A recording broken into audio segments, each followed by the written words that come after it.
Pinagpalang araw sa inyo, Kabanong, at ganun din naman po sa inyong mga tagapakinig, ang lahat ng mga kaabangers po natin. Ang kwentong ito ay tungkol sa pinakamabangis na albularyo ng Romblon. Ang albularyo na masasabi kong kinatatakutan talaga ng mga aswang noon. Siya si Densyo, ang aking lolo sa side ng mama ko.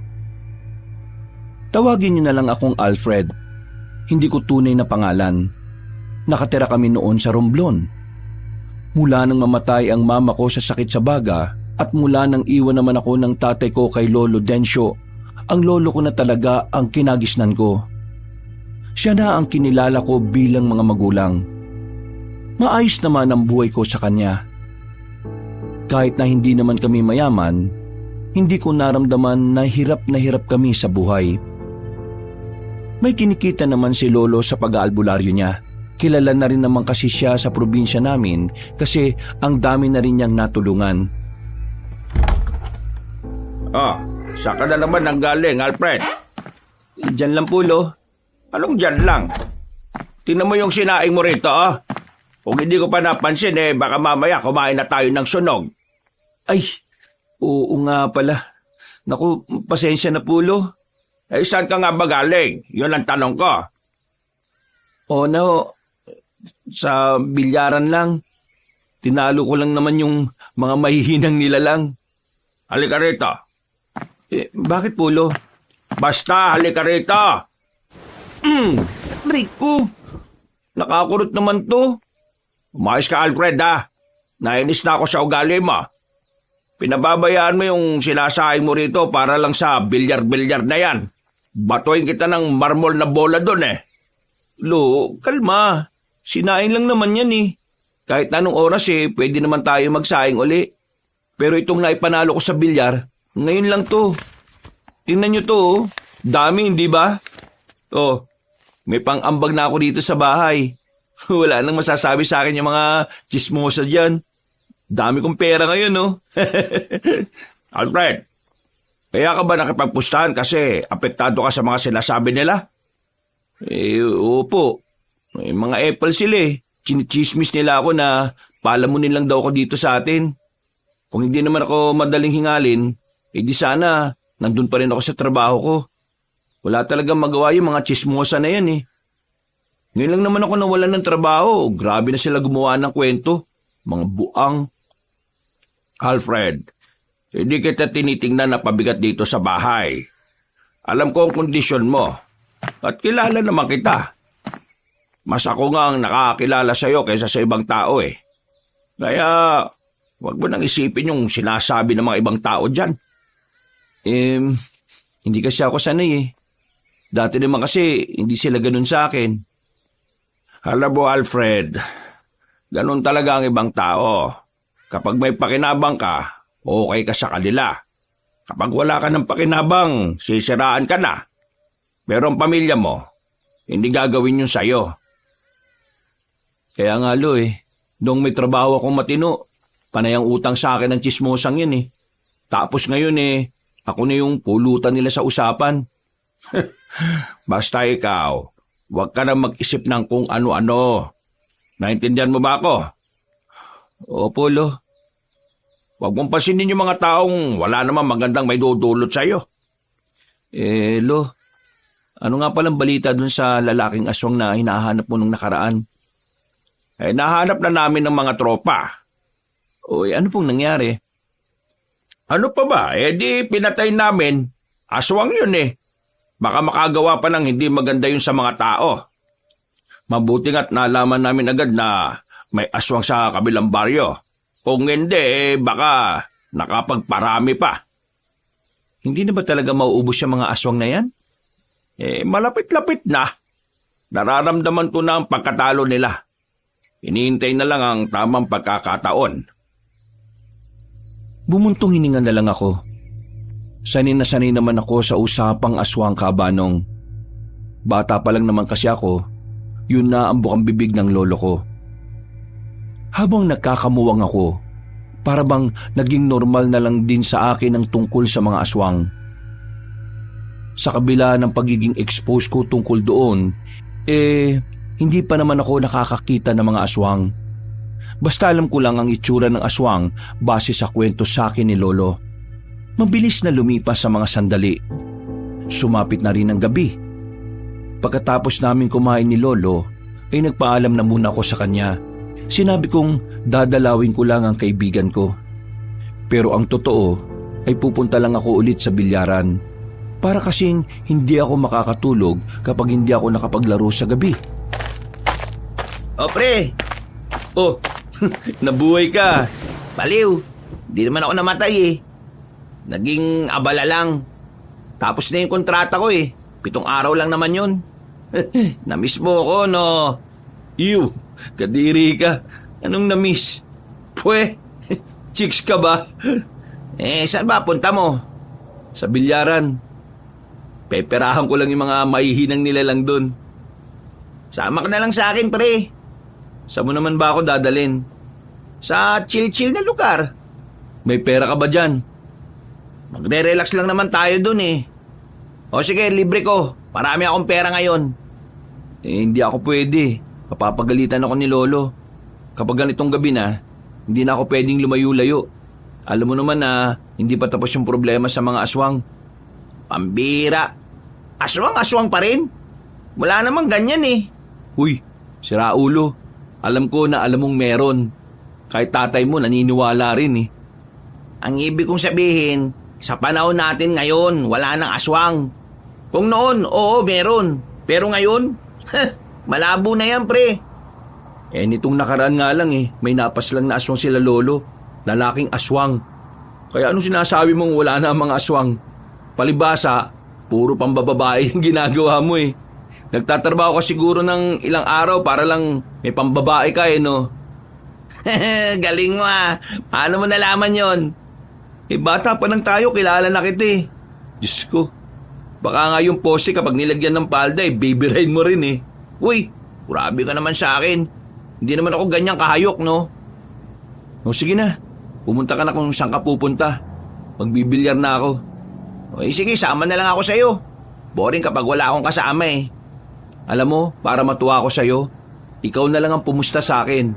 Yung pera mo, gagawin kong pera ko. Ha? Yung pera mo, pararamihin natin. We, sigurado ka dyan. Baka naman mamaya eh, hindi ka naman pala marunong. Yan ang napapala mo nang mawala ng 1 linggo eh. Hindi mo na alam kung gaano ako kagaling. Inakbayan ko na lamang si Francis at saka naglakad na rin kami. Sabik na akong may pakita sa kanya kung gaano ako kagaling. Pagdating namin sa bilyaran, meron kaagad akong nakalaban. Pumila-pila pa talaga sila pero hindi naman magagaling. Kaya wala pang 1 oras, pumaldo na kaagad kami ni Francis. Pero meron pang isang humabol sa akin na isang lalaki. Kinalaban niya ako. Pinagbigyan ko naman kasi unang tingin ko sa kanya para siyang hindi marunong. Parang batang nagmamarunong lang. Pero nagulat kaming lahat nang ipakita niya ang galing niya. Nakadalawang laro kami. Hindi ko na pinalagan pagkatapos. Nararamdaman ko na kasing mauubos niya yung napanalunan namin. Napatingin ako ng maigi sa lalaki. Sa hindi malamang dahilan, meron akong naramdamang kakaiba sa kanya. Ang sabi pa ng iba, hindi naman daw talaga taga sa amin ang lalaking yun. Kaya medyo nagduda na ako. Nakita kasi ako ng mga sinyales sa lalaking yun. Uy, bakit ba natin sinusundan yung lalaking yan? Iba yung pakiramdam ko sa kanya eh. Pambira ka naman. Hindi mo lang matanggap na merong nakatapat sa'yo. Buang, wala akong pakialam kung natalo ko. Ano ba kasing problema mo sa lalaking yan? Pakiramdam ko kasi aswang siya. Diyos ko naman, pakiramdam mo lang naman pala eh. Wala ka namang ebidensya. Shh, ingay mo. Huwag ka na nga sumama kung marami kang sasabihin. Sige na, sasamahan na kita para malaman ko kung totoo nga ba yung sinasabi mo. Binilisan pa namin ang paglalakad hanggang sa makarating na kami sa sementeryo. Sa dulong bahagi kasi ng baryo namin ay naroon na ang libingan. Lumang sementeryo na yon kung tutuusin. Abandonado na rin. Wala nang nangangalaga. Madilim sa parting ito, Kabanong. Kahit na may poste ng ilaw kasi ay hindi naman malakas. Napatigil kami sa paglalakad nang mapagtantong wala na ang sinusundan namin. Kahit si Francis ay hindi na rin makapaniwala. Baka sa mukha niya ang pagtataka. Bigla na lang kasing naglaho yung lalaki. O, di ba tiningnan mo na? Nawala, di ba? O, paano ipapaliwanag yun ngayon? Ha? Kailangan ko magpaliwanag? Ewan ko sa'yo. Lutang ka talaga lagi kausap. Mabuti pa, tulungan mo na lang akong hanapin yung lalaki. Kung aswang nga yung lalaki, ano naman ang gagawin natin? Ayan na natin. Baka mamaya mapahamak pa tayo eh. Sinabi ko naman kasi sa'yo na umuwi ka na para hindi ka madamay. Sama ka ng sama eh. Ngayon pa talaga ako pauuwiin. Paano kung ako naman yung sundan ng aswang? Maya-maya, may narinig silang mga kaluskos. Tol, ano yun? Sa likod ka lang.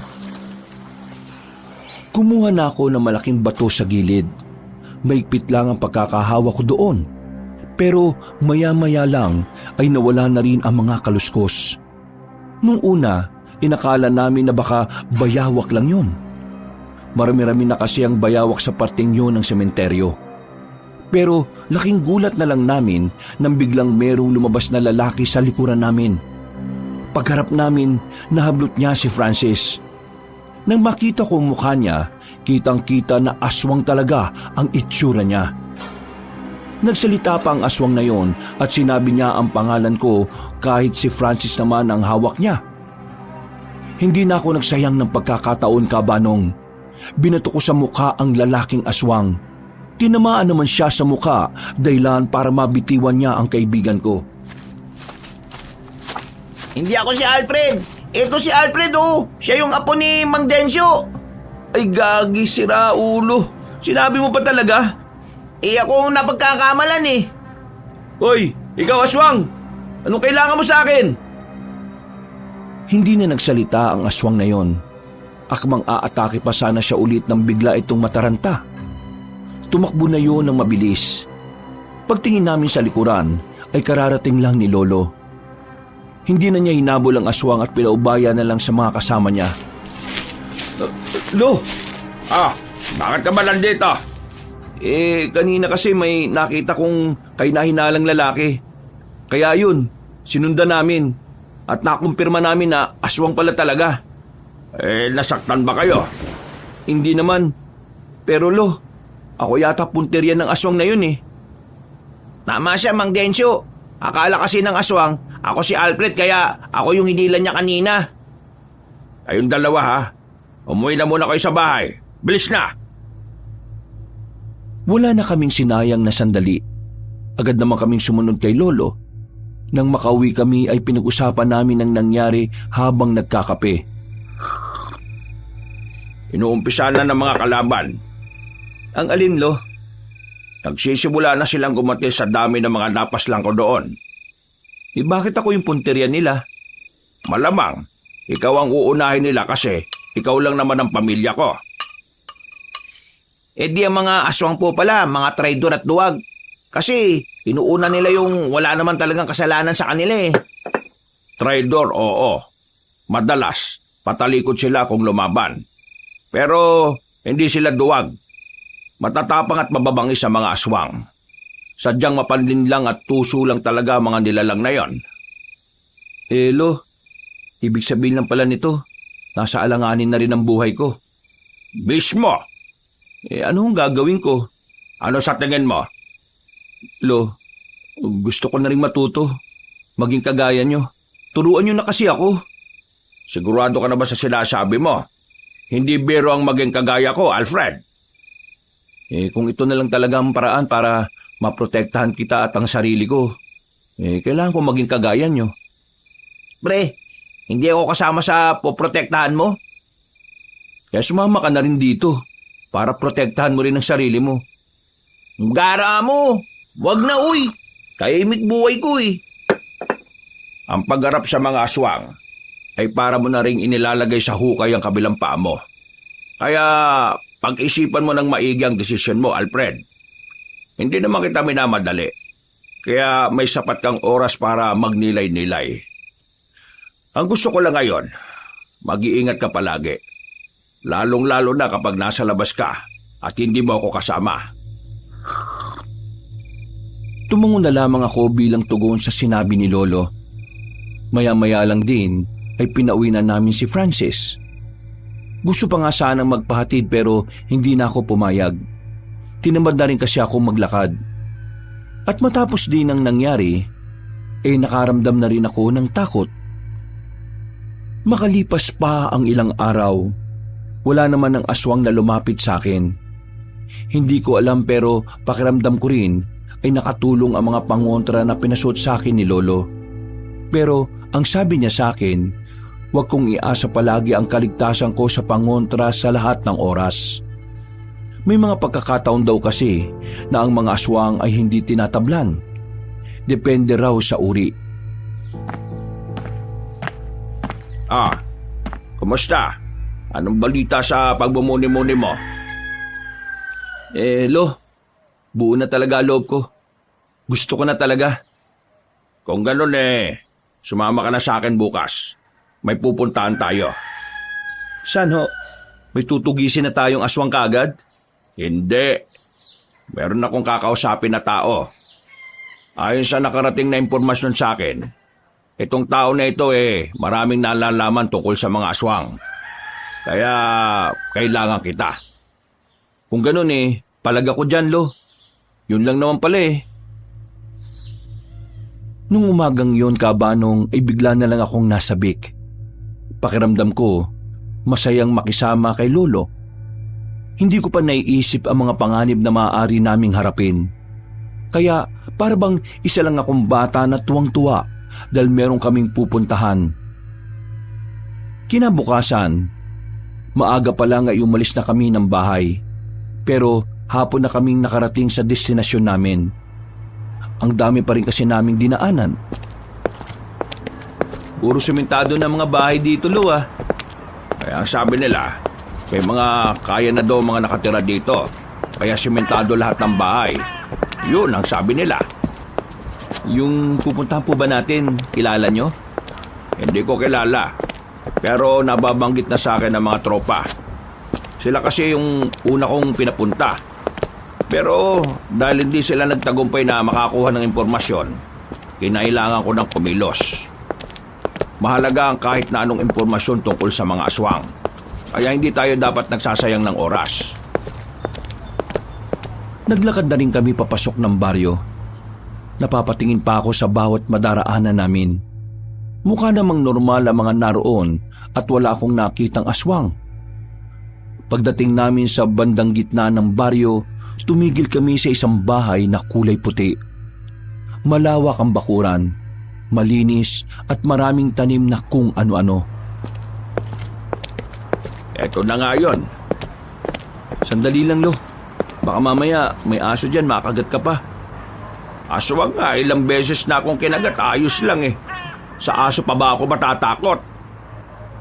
Kumamot na lamang ako ng ulo. Ginalaw na rin kasi ni Lolo ang nakasabit na maliit na kampana sa bakuran. Ilang sandali lang, isang matandang babae ang lumabas ng bahay. Kahit matanda na, kita ko ang namumulang labi nito. Meron ding makeup sa muka na parabang nasubsob sa arena sa sobrang puti. Napatingin agad sa akin ang matandang babae na parabang matagal na niya akong kilala. Romana? Ikaw ba si Romana? Oo, ako nga. Bakit? Sino ba kayo? Ako si Mang Densyo, isang albularyo mula sa baryo ng Magdangal. Narito ako para pag-usapan yung tungkol sa mga nalalaman mo sa mga aswang. Sa halip na kay Lolo ang tingin nito, Kabanong, dumako ang tingin niya sa akin. Nakakaramdam ako ng pagkailang noon sa kung papaano niya pasadahan ng buong katawang ko. Kinalabit ko na nga si Lolo. Tila naramdaman din niya ang nararamdaman ko. Pwede ba kitang makausap tungkol sa bagay na yon? Kailangan ko mga hawak mong impormasyon. Dahil ngayon unti-unti na silang nagpaparamdam. Hindi ako nagbibigay ng impormasyon ng libre. Kung gano'n magkano bang kailangan mo? Hindi ko kailangan ng pera. Ang kailangan ko, halik. Naubo-ubo ako nung mga oras na yon, Kabanong, nang marinig ko ang sinabi ni Aling Romana. Natawa pa ako kasi akala ko si Lolo ang gusto niyang halikan. Natatawa na lang din si Lolo noon. Hindi kasi talaga namin inaasahan ang sasabihin ng matandang babae. Pasensya ka na. Pero ang labi kong ito pagmamay-ari na ng asawa ko. At kahit wala na siya sa mundo, hindi ko ito ibibigay sa iba. Sino ba kasing nagsabi na ikaw ang gusto kong halikan? Nagtindigan ang balahibo ko noon, Kabanong. Nagtago agad ako sa likod ni Lolo. Kinikilabutan ako sa mga sinasabi niya. Nakangiti pa siya sa akin na malagkit. Pero sa halip na maakit ako, nandidiri ako sa kanya. Isang halik, isang impormasyon na katumbas. Halik saan ba? Sa labi. Uy, ano ka swerte? Wala pa nga akong first kiss tapos ikaw gusto mo mauna? Kung ganon, mas masarap pala ang unang halik. Lo, ayoko. Para akong halik sa bangkay niyan Eto ang sinasabi ko sa iyo, Alfred. Dapat pinag-iisipan mo ng maigi ang pagiging manunugis. Kasi kung ganitong hindi mo kayang magsakripisyo, hindi ka na dapat pumasok sa ganito. Lo naman, paano ko magsasakripisyo ng ganyan? Mas maganda pa yatang magpalapa na lang ako sa aswang kaysa lapain niya yung labi ko Kaya nga kita sinama rito kasi ikaw ang kailangan ko. Ibig sabihin, alam niyo na ito bago pa tayo pumunta rito? Nasabi sa akin ng mga tropa, pero hindi ko naman inakala na totoo pala. O ano, magpapahalik ka ba sa akin o wala kayong makukuhang impormasyon? Apo, isipin mo na lang na ito ang pinakamalaking sakripisyong gagawin mo para sa maraming buhay. Madali lang kasing magsalita para sa inyo Tingnan nyo nga yan, Lo. Parang inaagnas na yan Ano, maghihintay pa ba ako? Kapag nagbago ang isip ko, wala na kayong aasahan sa akin. Sa iba na ninyo hanapin ang impormasyon na kailangan ninyo. Apo, magdesisyon ka na. Isipin mo na lang na kapag hindi natin nalaman ang impormasyon na hawak niya baka maraming buhay ang mawala. Pambihira naman, Lo. Talagang kinokonsensya niyo ako Sige na, Alfred. Sa'yo nakasalalay ang progreso ng misyon nating dalawa. Gusto mong maging ganap na manunugis kagaya ko dito? Dapat, kaya mong tiisin ang mga ganitong sitwasyon.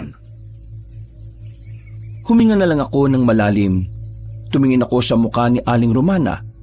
Noong mga sandaling yon, pakiramdam ko ay hahalik ako sa kamatayan. Nakanguso pa ang labi niya kahit na hindi pa naman ako pumapayag. Naiisip ko pa lang na maglalapat ang labi namin na matandang yon para na akong nasusuka. Pero naiisip ko rin ang mga taong umaasa sa ginagawa naming misyon.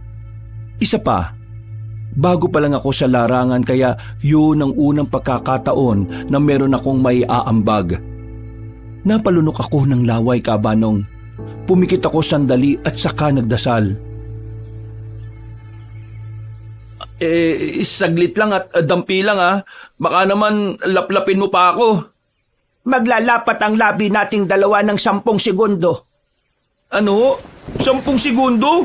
Pambira naman Ano? Papayag ka o aayaw na ako? Naubos na ang pasensya ka?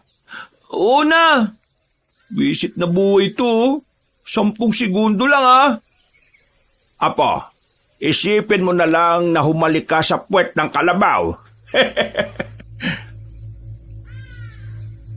Dahan-dahan na akong lumapit sa matandang babae, Kabanong.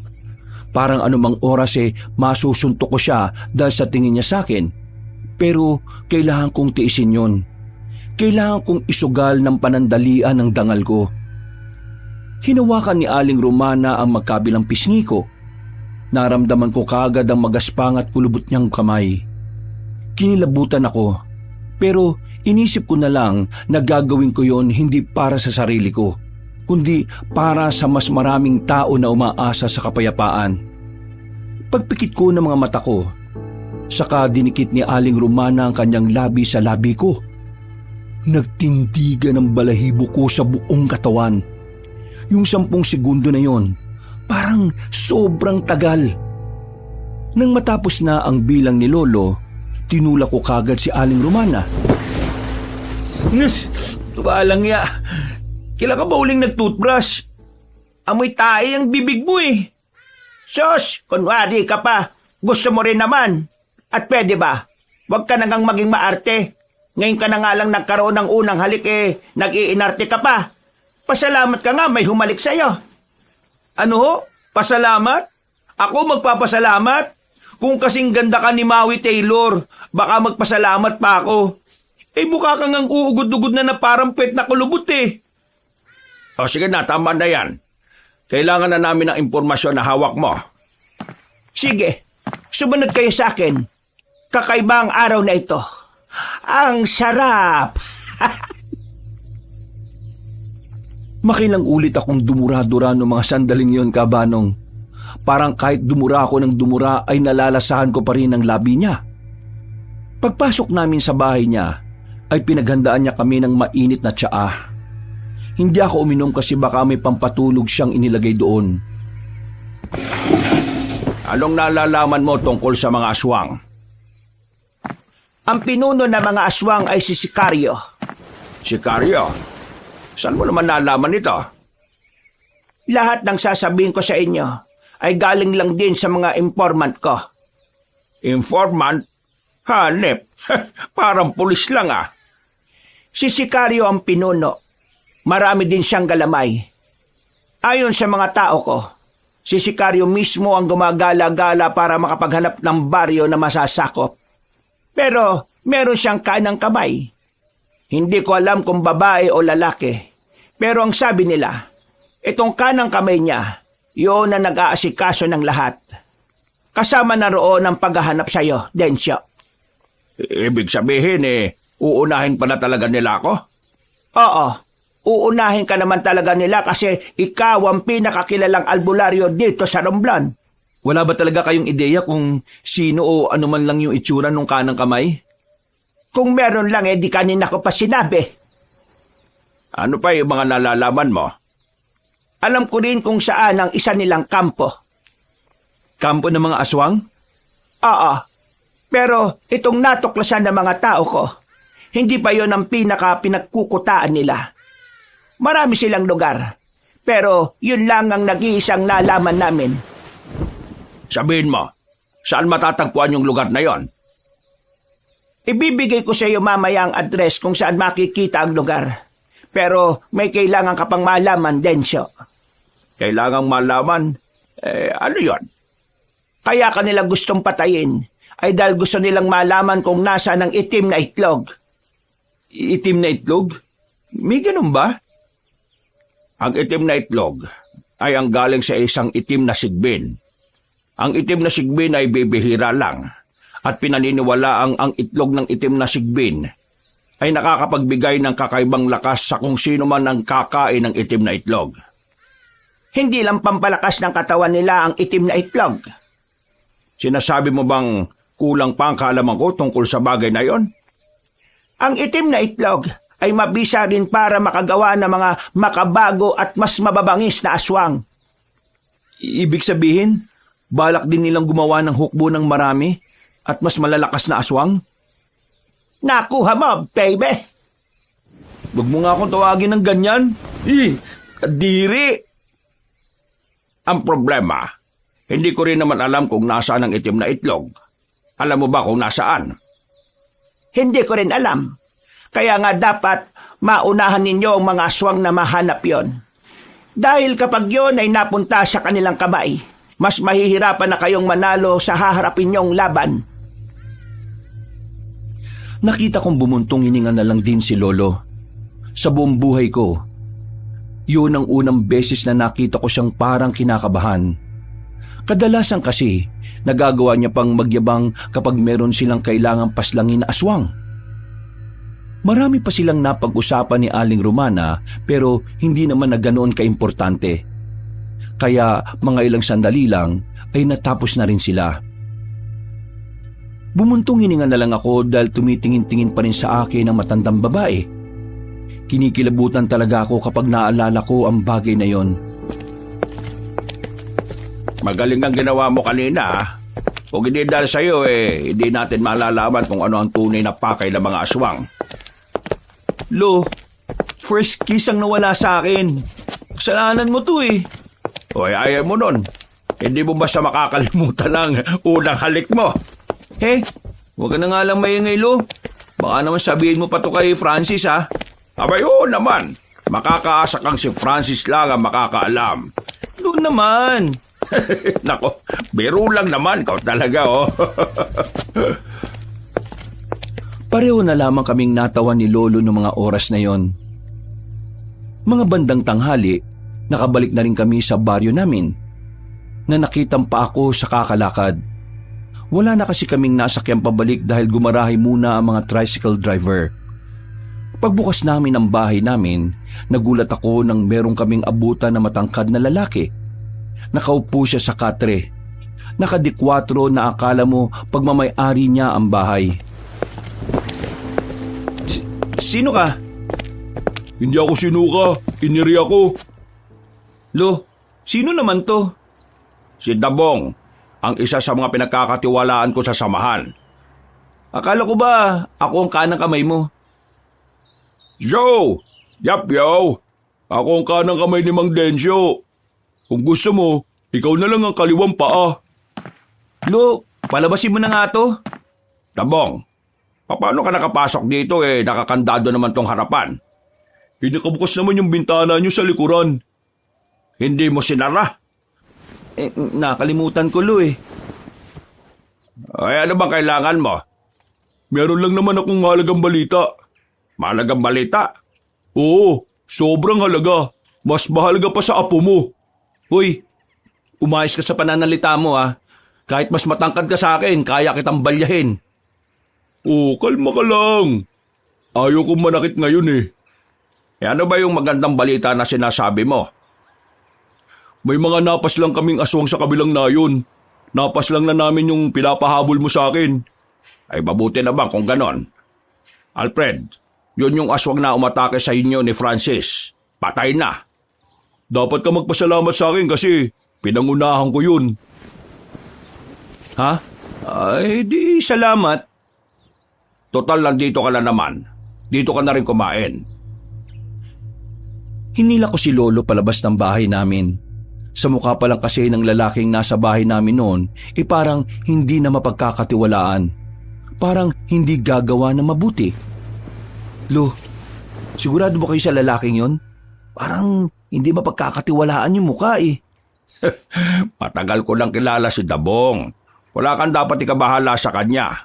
Hindi ba magnanakaw yan? Hindi naman. Matino naman siyang tao. Pero buraot nga lang. Buraot? Oo, buraot. Madalas mangingin ng kung ano-ano kahit na meron naman siyang pera. Oh, tara na. Maganda na tayo ng makakain. Napailing na lang ako nung sandaling yon, Kabanong. Kahit na hindi ako komportable na merong ibang tao sa bahay, kailangan kong tiisin yun dahil bisita yon ni Lolo. Pero hindi ko maiwasang hindi mainggit. Parang mas pinagkakatiwalaan pa kasi siya ni Lolo kaysa sa akin. Kaya mula nung araw na yon, tinaga ko sa isipan ko na magiging magaling din ako kagaya nila. Isang linggo ang nakalipas, wala akong ibang ginawa kundi ang magsanay at mag-aral tungkol sa mga ginagawa ng isang manunugis. Nabibigla na nga lang din si Lolo na marami na rin akong nalalaman. Aalis kayo mamaya ni Dabong ha? Sasama ka sa kanya. Ho? Bakit naman ako sasama sa kanya? Kailangan mo siyang samahan kasi mabibigat ang kukunin ninyo. Kaya niya na yun. Mga itak ang kukunin niya. Hindi niya kakayanin kung 2 sako ang bitbit niya tapos matatalim pang nasa loob. Kung kayanin man niya, ay baka abutin siya ng siyam-siyam. Laking tao naman nun eh. Bakit ba ayaw mo sa kanya? Hindi ko talaga sa trip na nandito siya eh. Sos, nagsiselos ka ba na siya ang kanang kamay ko? Yang sabi nyo kasi sa akin, ako ang kanang kamay nyo. Tapos, meron ka na palang kanang kamay. Mas maalam si Dabong kaysa sa'yo dahil noon pa man manunugis na siya. At ang mga taong maraming kalaman ang mas nagiging epektibo. E di, hindi pala ako epektibo. Hindi naman sa ganon. Ang sinasabi ko lang, marami-rami ka pang aaralin. Huwag kayong mag-alala, Lo. Papatunayan ko sa inyo na pwede mo rin akong maging kanang kamay. Masama ang loob ko nung oras na yon. Kaya bago pa humaba ang usapan, naisipan ko na lang na umalis. Pinuntahan ko na lang ang kaibigan kong si Francis. Wala rin naman kasi akong ganang magbilyar nung oras na yon. Anong sinabi mo? Hindi ka na paborito ng lolo mo? Para ka naman bata na nagmamaktol, pre. Anong parang batang nagmamaktol? Nakakainis kasi. Bigla-bigla na lang dumating yun sa buhay namin. Parang nasasapawan tuloy ako. Anong nasaasapawan? Magaling talaga siguro yun kaya hindi ka magawang pagkatiwalaan ng lolo mo. Huy, kaibigan ba talaga kita o hindi? Bakit parang hindi mo naman ako kinakampihan? Hindi naman kasi kalaban yung Dabong eh. Kakampi nyo siya. Pride mo lang talaga yung kalaban mo. Hindi mo matanggap na may mas magaling sa'yo. Hindi mo matanggap na mas sumahanga ang lolo mo ron kaysa sa'yo. Pero pre sa halip na tinuturing mo siyang kakompetensya, ituring mo siyang kakampi. Kasi wala kayong matatapos sa trabaho kung kalaban ang tingin mo sa kanya na dapat kaibigan. Ay nako, ewan ko sa'yo. Basta, hindi lang talaga siguro ako sanay na merong ibang napapansin ng lolo ko. Bumuntong hininga na lamang ako. Naiintindihan ko naman ang punto ni Francis. Totoo naman ang mga sinabi niya. Pero sadyang mahirap lang talaga sigurong tanggapin ang katotohanang hindi sa lahat ng oras ay tayo ang magaling. Matapos namin mag-usap ni Francis, kahit na papaano ay nalinawan ako. Naging kalmado na rin ang utak ko. Bandang hapon naman, dumating si Dabong. Sa labas pa lang, nakikita ko na kagad ang nakakairita niyang mukha. Oh, Alfred! Magsapatos ka na, aalis na tayo. Bakit kailangan magsapatos? Ikaw nga nakatsinelas lang. Magsapatos ka para mukha kang lihito mong runner. Tatakbo kapag nagkagulo. Lo, pagsabihan mo nga to. Ay, haba na yan. Ang mabuti pa umalis na kayo. Kailangan na mamayang gabi ang mga itak para maibigay na sa iba natin mga kasama. Di tara na. Baka mamaya abutan pa tayo ng ulan. Bumuntong hininga na lang ako ng mga sandaling yon. Hindi ko na lang pinansin ang mga sinabi niya. Nang makasakay na kami ay tumingin na lang ako sa malayo kahit na daldal siya ng daldal. Halos 1 oras din ang biyahe namin. Hindi naman sobrang layo pero bumagal lang kami dahil sa malulubak naming nadaraanan. Oh, nandito na tayo. Anong lugar to? Baryo to ng San Isidro. Dito talaga kinukuha yung mga dekalidad na mga itak. Akala ko ba sa bayan? Bayan? Baryong natatandaan kong sinabi ni Mang Densyo. Bungol ka talaga. Ay naku, dami pang satsat. Tara na nga. Nauna na akong naglakad papasok sa baryong yon. Pero bigla ko na lang nakabanggaan ng isang babae. Muntikan pa siyang matumba. Pero buti na lang ay nasalo siya kagad ni Dabong. Ayos ka lang ba, miss? Pasensya ka na sa kasama ko, Kasi hindi gumagana yata yung mata niya Ayos lang ako. Kasalanan ko rin naman kasi hindi ako tumitingin sa dinaraanan ko. Buti na lang alam mo. Pasensya na talaga Hindi mo kailangang humingi ng pasensya, miss. Kasalanan yun na kasama ko dahil siya ang... Hoy, huwag kang ang pasikat. Nakakita ka lang ng babae, nagiging makata ka na. Makata naman talaga ako Makata ang puso ko sa mga kababaihan na kagaya niya.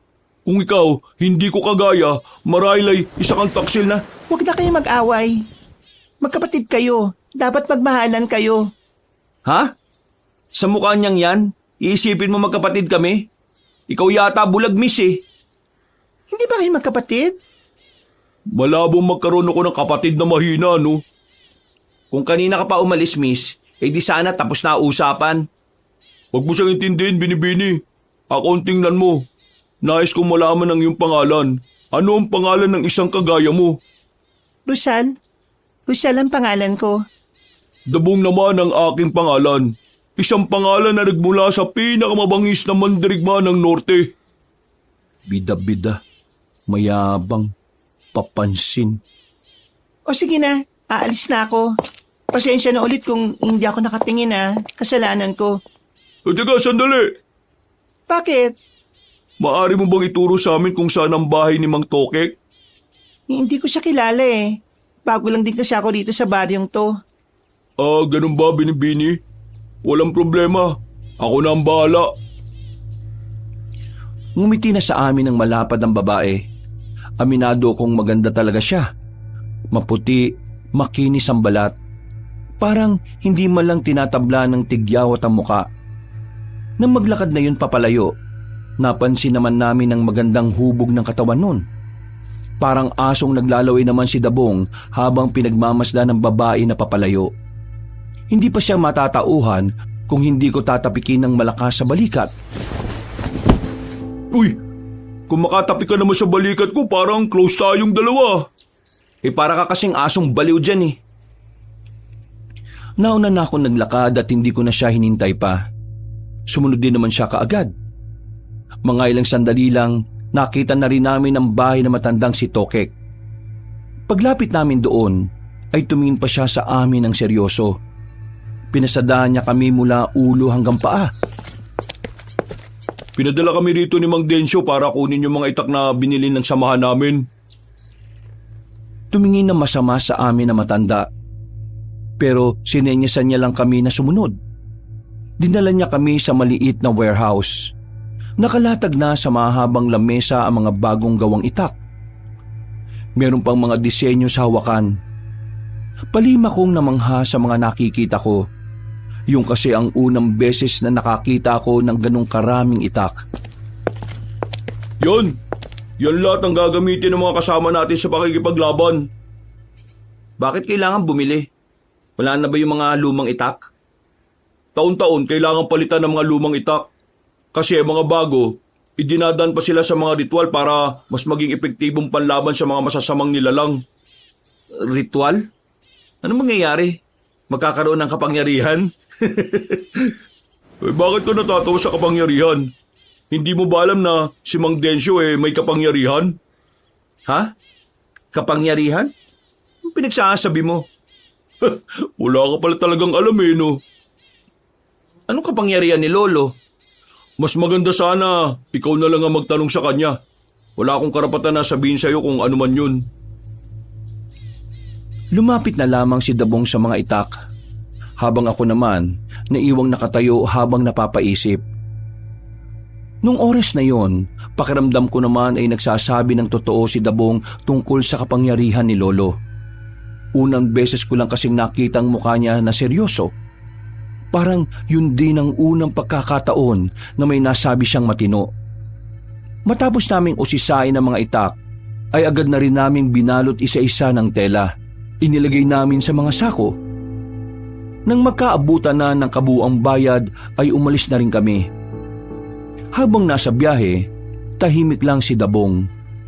Nang makabalik naman na kami sa baryo, sa bahay namin mismo ibinagsak ang mga bagong itak. Wala si Lolo nung oras na yon, kaya kami na lang muna ang nagsalansan. Pagsapit ng gabi, dumating ang mga manunugis mula sa iba't ibang baryo. Dito na nagsimulang ipamigay ni Lolo ang mga itak. Habang ako, hindi ko alam kung bakit wala akong natanggap noon. Sige na mga kasama, makakauwi na kayo. Ipapatawag ko na lang kayo kapag may mga dapat pa tayong pag-usapan. Naglakad na rin paalis ang ibang manunugis. Gabi na sila natapos sa pag-uusap, habang ako nagmumukmuk lang sa loob ng bahay. Hindi ko kasi matanggap na wala akong natanggap na sandata. Halos lahat meron, pero ako, hindi man lang ako naalala ni Lolo. Nasa loob lang ako, nagbabasa ng kung ano-ano nang pumasok na si Lolo. Nilapitan niya ako at tinabihan sa katre. Tahimik lang ako. Hindi ko siya kinikibo. Alam ko kung bakit ka tahimik. Iniisip mo ba kung bakit hindi kita binigyan ng sandata? Tinigil ko sandali ang ginagawa ko. Tumingin ako sa kanya ng seryoso. Napansin ko na medyo natatawa siya. Kaya mas lalo kong nainis. Tumayo ako sa harapan niya at binitiwan ng libro. Anong nakakatawa, Lo? Napapansin ko, parang wala ka namang pakialam sa akin eh. Ginagawa ko makakaya ko para maging kagaya nyo. Pero ngayon, pinagmumukha nyo akong tanga. Hintay ako ng hintay, pero wala naman pala ako napala. Naiintindihan kita. Pero bago ka magalit sa akin, sumunod ka muna sa akin. Oh, saan naman tayo pupunta? Basta, sumunod ka sa akin para maintindihan mo kung bakit hindi kita binigyan ng sandata kanina. Dahil sa kuryosidad, sinundan ko na lang si Lolo. Naglakad kami noon patungo sa dulo ng baryo kung saan naroon ang abandonadong sementeryo. Habang nadadaanan namin ang mga lumang puntod at nicho, hindi ko maiwasang hindi mawirduhan kay Lolo. Hindi kasi siya nagsasalita. Tahimik lang habang nakatingin sa dinaraanan namin. At parang hindi niya rin ako naririnig. Ilang sandali pa, tumigil na kami sa harapan ng isang malaking puntod. Naunang naglakad si Lolo patungo sa likuran nun. Ako naman ay nakatigil lang. Lo, anong gagawin niyo dyan? Sumama ka na lang kung gusto mong malaman. Papasok ka sa nichong yan? Ano bang meron sa likod niyan? Ang kulit mo. Sumama ka na nga lang. Napapailing na lang ako. Kahit na nahihiwagaan na ako noong mga oras na yon, ay sinundan ko na lang din siya. Pagtingin ko sa likuran ng nicho, may nakita akong maliit na pinto doon. Hindi ko inakala na meron palang daan doon pababa. Namangha ako kasi sa mga pelikula ko lang nakikita mga ganon. Pagbaba namin doon, may sinindihan lang si Lolo na malaking gasera. Bumungad sa akin ang tila isang kwarto na maraming nakasabit na sandata sa mga pader. Naroon din ang ibang kasuotan na parang ginamit pa ng mga sinaunang Pilipino. Hindi ko inakala na may ganito ka palang tinatago, Lo. Mula pagkabata ko, wala kang nasabi na ganito ah. Marami akong hindi sinasabi sa iyo noon dahil wala ka pa sa tamang edad. Bakit ngayon? Kaya niyo ba ito sinasabi sa akin kasi tingin niyo nasa tamang edad na ako? Hindi. Sinasabi ko ito sa iyo kasi alam kong handa ka na. Ano po yung mga yan? Parang panahon pa ng Kastila yung mga kasuotan na yan eh. Etong isa, yan ang huling suot ng unang manunugis dito sa Romblon. Kinuha yung kasuotan na yan nang maagnas na siya sa ilalim ng lupa. Ito namang tatlo, yan ang damit ng tatlong alalay niya. Ang tatlong alalay niya na hindi siya iniwan hanggang sa kamatayan. Ganun ba? Ano naman meron at bakit niyo ako dinala rito? Kasi, ibibigay ko sa iyo ang karapat-dapat na sandata para sa iyo. Eto, isang katana. Teka, bakit putol yan? Hindi yan putol. Tingnan mo itong bandang gitna. Mula rito sa dulo hanggang dito sa gitna. Yan lang ang talim niyan. Mula gitna pababa. Hindi na yan kasama. Itong dalawa ay ipinagdurugtong ng tornilyo. Kakaiba pala yan ha? Ito ang ginagamit ko noon. Alam kong kaya mong gamitin ito dahil bukal ang puso mo. Bakit hindi na yan yung ginagamit nyo? Dahil hindi na ako kinikilala na katanang yan bilang amo niya. Ho? Nangingilala to? Ano to, may buhay? Bakit? Akala mo ba bibigyan kita ng katana na pangkaraniwan? Malakas yan. Hindi yan basta-basta. may buhay. Parang tao rin. Teka lo, windang ako eh. Sige, ano pa yung sasabihin nyo? Kaya hindi ko na yan nagagamit dahil sa nangyari noon. Isang malakas na aswang ang nakalabang ko noong araw. Binata pa ako. Muntikan na ako mamatay. Pero may isang elemento ang nagligtas sa akin. Isang demonyo. Dahil iniligtas niya ako, parang naging utang ko ang buhay ko sa kanya. Bilang kabayaran, para makaalis siya sa pagkakakulong sa isang matandang puno, pumasok siya sa katawan ko. Ano ho? Ibig sabihin, may demonyo sa katawan nyo? Oo, pero ang demonyong nasa loob ng katawan ko ay hindi naman masama. Ano? Teka. Nalalabuan ako eh. Demonyong hindi masama? Ano yun? Meron ba nun? Ibig kong sabihin, dati siyang anghel na naging demonyo dahil sa sumpa ng mga bathala. Ang demonyong nasa loob ko ay parang naging gabay ko na rin sa paglipas ng panahon.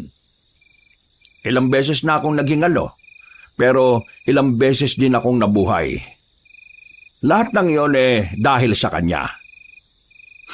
Para ka palang immortal no? Ayos naman pala yan, Lo. Pero meron din naman itong masamang epekto. Naku naman. Ano naman yun? Kung minsan, nararamdaman ko na lang na parang may mga gusto kong gawin. Mga bagay na hindi magagawa ng isang normal na tao. Kagaya na lang ng pumatay. Akala ko ba dating anghel yung demonyo na nasa katawan nyo? Oo, pero dahil naging demonyo na siya, mas lamang ang kasamaan sa kanya. Mabuti na lang sa paglipas ng mga panahon, nagagawa ko na ring pagharian ng sarili kong katawan. Minsan, nararamdaman ko na parang sasakupin niya ang katawan ko. Pero nagagawa ko rin naman kagad ng paraan para hindi niya ako makontrol. Malaki rin naman ang naitutulong niya sa akin. Ang kapangyarihan niya ang nagagamit ko kapag may mga nakakalaban akong bigating aswang. Lo, sigurado ba kayong ayos lang kayo? Nag-aalala kasi ako para sa inyo eh. Ngayong nalaman ko na yung tinatago nyo, nababahala ako na baka yung nasa katawan pa ninyong maging dahilan para mapahama kayo. Ayos lang naman ako. Matagal ko naman ng kontrolado ang sarili kong katawan, kaya wala kang dapat ikabahala. Kailan ba mawawala yung demonyong yan sa loob ng katawan nyo? Hindi ko rin alam. Siguro kapag nakahanap na siya ng bagong malilipatan. Isang malalim na paghinga na lamang ang nagawa ko, Kabanong. Pakiramdam ko ng mga oras na yon ay mamumuti ang lahat ng buhok ko sa katawan. Sobra ako nawindang. Sobra akong nakonsumi sa mga kaganapan. Ang bilis ng mga eksena at nagsasabay-sabay pa lahat ng mga lumulutang na sikreto. Tinanggap ko ang katana na bigay ni Lolo. Nawala ng tampo ko sa kanya. Natuwa ako kasi espesyal na sandata pala ang bibigay niya sa akin. Nang umalis na kami roon, hindi pa rin maalis sa mga mata ko sa sandata hanggang sa makauwi na kami. Ang sabi ni Lolo, magagamit ko raw ang sandatang yon dahil habang tumatagal, palapit na ng palapit ang nakaambang labanan ng mga aswang at manunugis. Uy! Bisit ka oh! Magugulutin ka pala. Iwas-iwas ka sa pagkakape. Bakit ka ba nanggugulat? Anong oras na oh? Anong kailangan mo? Muntikan na akong atakin sa puso ng mga sandaling yon. Bigla na lang kasing lumitaw sa bintana si Dabong. Buti na lang ay hindi ko siya tinagaan ng katana. Sumama ka sa akin. Dali. Ha? Meron ako namataan na aswang sa isang liblib na lugar kung saan may nakatirik na bahay. Sumama ka para masubukan natin lahat ng ininsayo mo at para masubukan natin yung katana mo. Ayoko. Wala naman sinabi si Lolo sa akin na pwede akong... Sige na, Alfred. Sumama ka na. Napakamot na lang ako sa ulo nang biglang nagising pala si Lolo. Pumayag siya sa gusto ni Dabong. Kahit na kinakabahan, Sumama ko sa kanya. Dala ko ang katana. Magkahalong pagkasabik at pangamba ang nararamdaman ko. Kahit kasi nag-iinsayo at nag-aral na ako ng ilang araw, hindi ko rin pwedeng ikaila na iba rin talaga kapag marami ng karanasan. Ganyan na ganyan din ang pakiramdam ko nung unang beses akong isinama ni Mang Densyo. Kinakabahan. Pero kapag nasa labanan ka na, mawawala rin yan. Sabihin mo nga sa akin, anong klase makipaglaban si Lolo? Baka kapag nakita mo, humanga ka lalo. Kahit na may edad na lolo mo, sobrang galing, sobrang bilis. Dahil nga sa kapangyarihan na meron sa katawan niya. Hindi siya magawang tamaan ng mga aswang eh. Maliban na lang kapag malakas din yung kalaban niya. Gusto ko rin maging kagaya ni Lolo. Bukod sa gusto mong maging kagaya niya, may mas malalim ka bang dahilan kaya mo ginustong maging manunugis? Hindi ko alam. Basta sa ngayon, gusto ko maging kagaya niya. Kung gusto mong maging kasing galing niya ng mas mabilis, dapat alam mo ang pinakadahilan kung bakit gusto mong maging manunugis. Kasi, yun din ang ginawa ni Mang Densyo. Kaya siya kinilala bilang pinakamabangis na birador ng aswang. Noong mga sandaling yon, tila saka ko lang napagtanto kung gaano kasikat at kilala ang lolo ko. Alam ko kasi noon, pangkaraniwang manunugis lang siya. Akala ko normal lang na maraming napapatay na aswang si Lolo. Pero hindi ko alam na matagal na pala talaga siyang tinitingala ng karamihan at matagal na rin siyang kinatatakutan ng mga aswang. Hindi nagtagal, narating na rin namin ang sinasabi ni Daboy na bahay. Nakatirik nga yon sa liblib na lugar. Napapalibutan na nagtataas ang punong kahoy. Yan ang bahay ng mga aswang. Sa nakarating na impormasyon sa akin, kasama sila sa samahan ni Sicario, yung pinuno ng mga aswang. Ang gagawin natin, may ititira tayong buhay sa kanila. Kahit isa lang. Pipilitin natin kumanta kung nasaan yung totoong kuta nila. Di ba, alam na natin yung kuta nila? Hindi ka talaga nakikinig ng maigi, no? Yung sinabi ni Aling Romana, isa lang yun sa mga kuta ng mga aswang. Hindi pa yun yung pinakalungga nila. Ay nako, ituon mo na nga atensyon mo sa gagawin natin. Huminga na ako ng malalim, Kabanong. Maigpit na ang hawak ko sa katana. Mga ilang sandali lang, pinangunahan ni Dabong ang paglapit sa bahay. Kaswal siyang kumatok sa pintuan, habang ako, nasa likuran lang niya, nagbabantay sa paligid. Tao po! May tao ba dyan? Makikitain lang po. Itong kasama ko kasi, may igit na sa brief niya. Tao po! Uy, pinagsasabi mo dyan. Maayos lang ha. Makisakay ka na lang. Sa ilang beses na katok na ginawa ni Dabong ay bumukas na rin ang pintuan. Hindi pa man nagsasalita ang lalaki, tinaga na agad ni Dabong yun. Nakailag ang lalaki. Sinarado ang pinto at kaming dalawa ay dumistansya kaagad. Buwang ka talaga yun, no? Kung pinalabas mo na muna sa bahay nila para mas madali mong tinamaan, di mas maganda. Wala na eh. Nangyari na. Move on ka agad. Sira ulo. Tingnan mo, pinalilibutan na tayo. Ilan ang mga yan? Huwag kang matakot. Malakas na sandatay ang hawak mo eh. Hindi na ako nagsalita.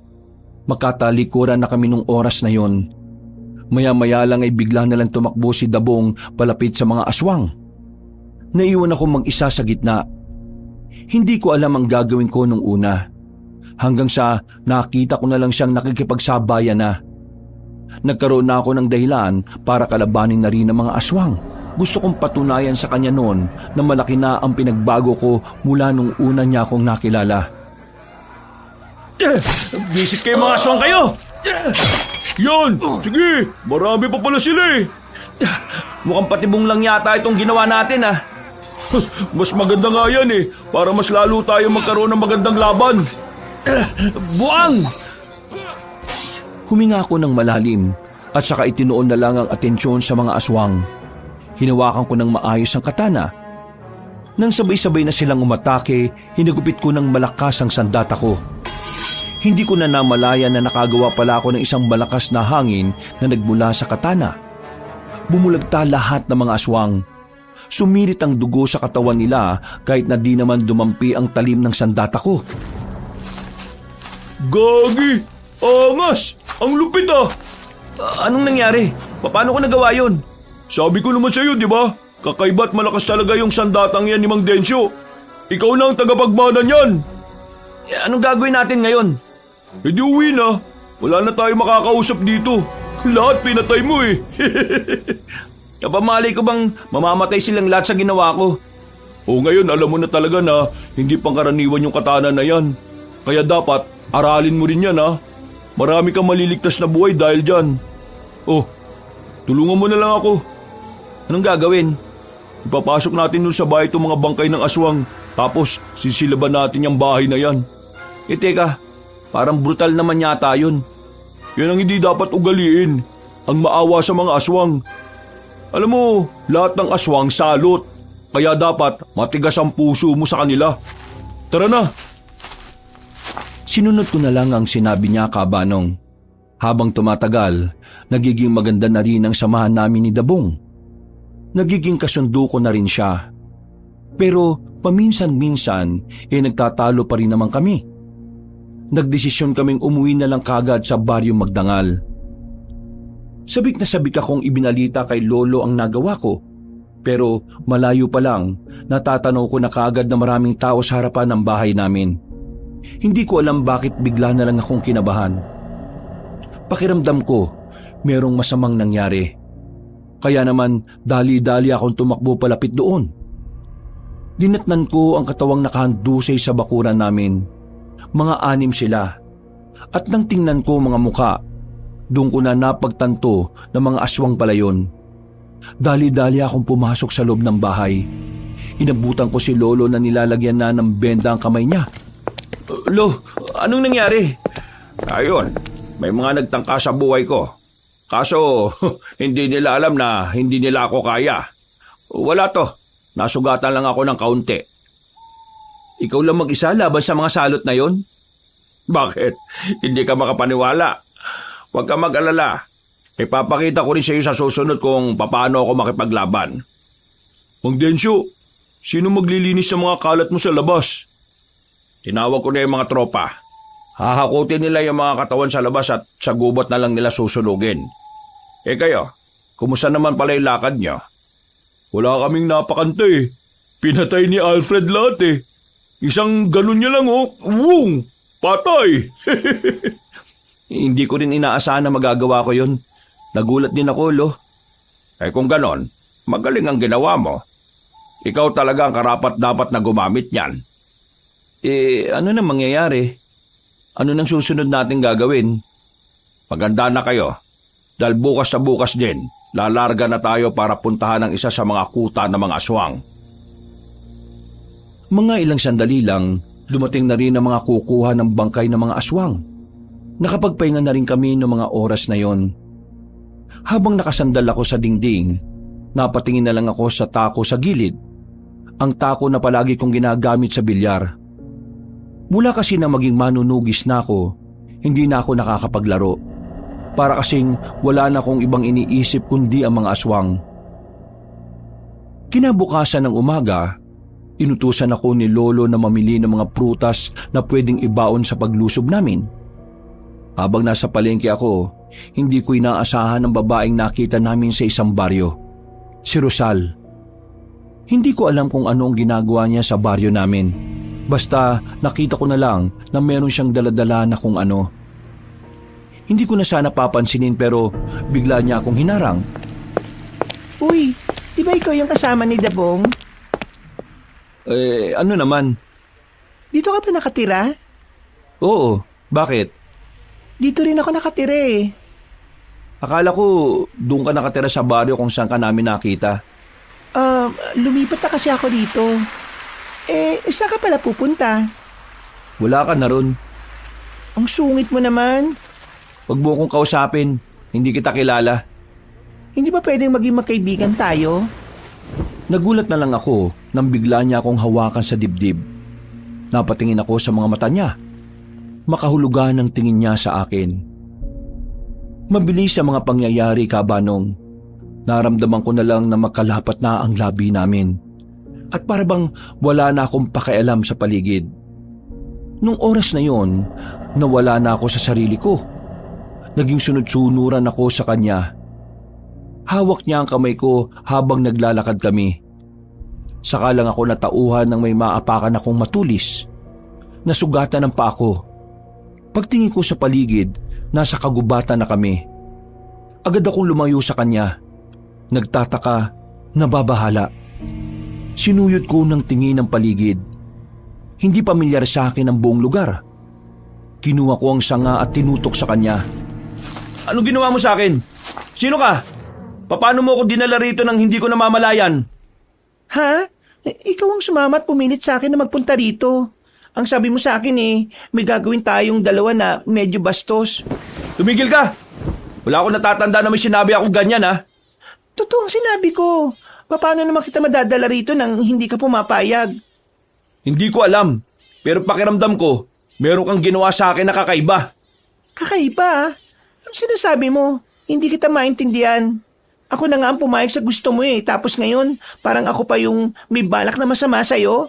Baka ikaw ang may gagawin sa akin. Tigilan mo ako, ha? Hindi mo ako maluloko. Kung si Dabong, oo, maluloko mo yun. Tanga yun Pero ako, managinip ka ng gising. Hindi kita niloloko. Totoo naman talaga ang sinasabi ko Hindi ka tao. Ha? Anong hindi tao? Mukha ba akong aso? Mas masahol ka pa sa aso. Aswang! Alfred, ayos ka lang ba?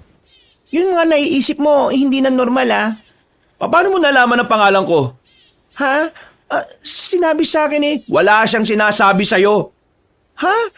Meron Isa ka siguro sa mga pinadala ni Sicario para patayin ako, no? Napabaliw ka na yata.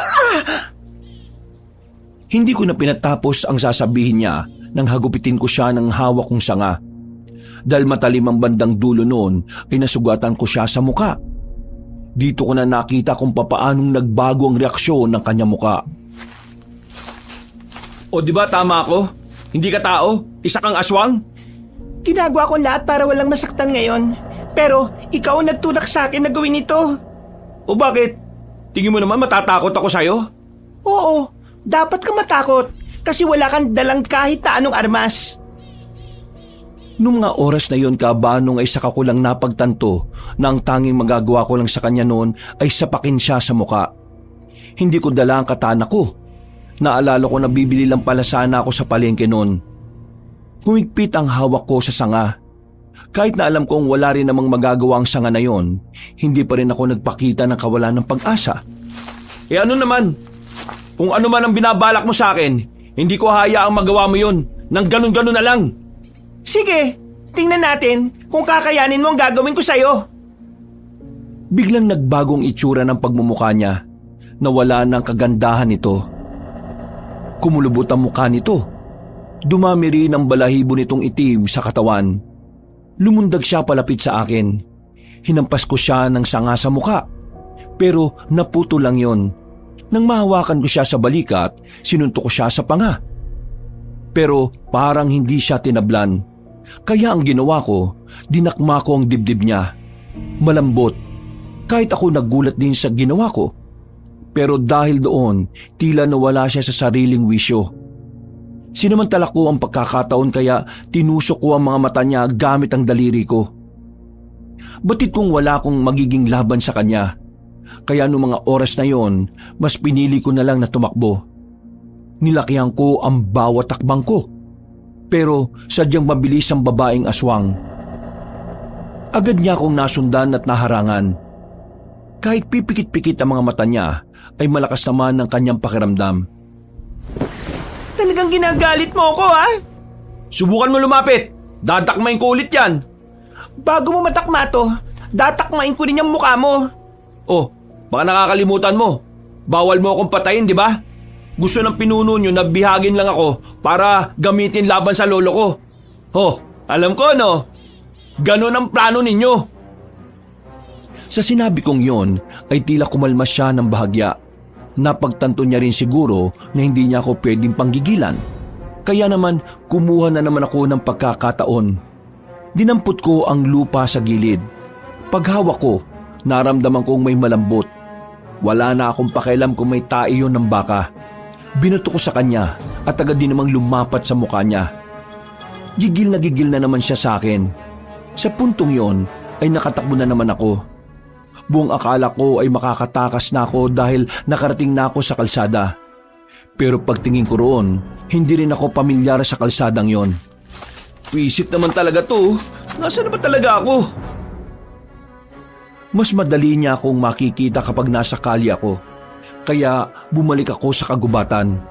Nagtago na muna ako sa mga puno. Nagpahinga ako saglit dahil hingal na rin ako sa kakatakbo. Hindi nagtagal, nakita ko na siya ulit.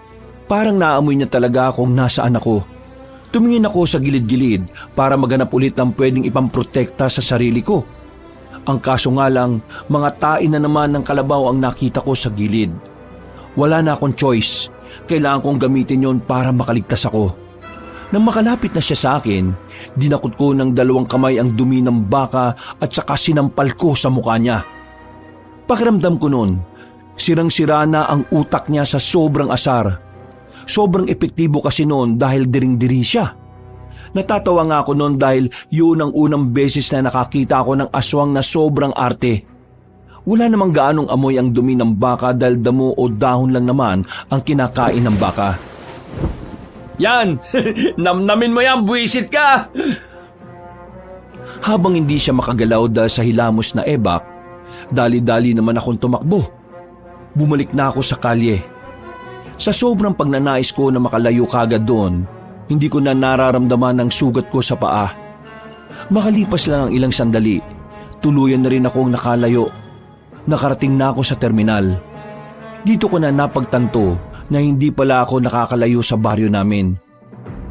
Nasa kabilang parte lang kami ng kung saan hindi ko rin masyadong napupuntahan. Umuwi ako sa bahay. 2:00 na ng hapon. Inabutan ko si Lolo at Dabong na nasa bakuran. Naroon din si Francis. Baka sa mukha nila ang pag-aalala. Saan ka ba galing? Inutusan lang kita kanina. Ilang oras na nakalipas pero ngayon ka lang bumalik. Ano ba nangyari? Pre, ano yung nasa kamay mo? Tae? Mukhang gumawa pa yata ng paso gamit ebak ah. Sira ulo.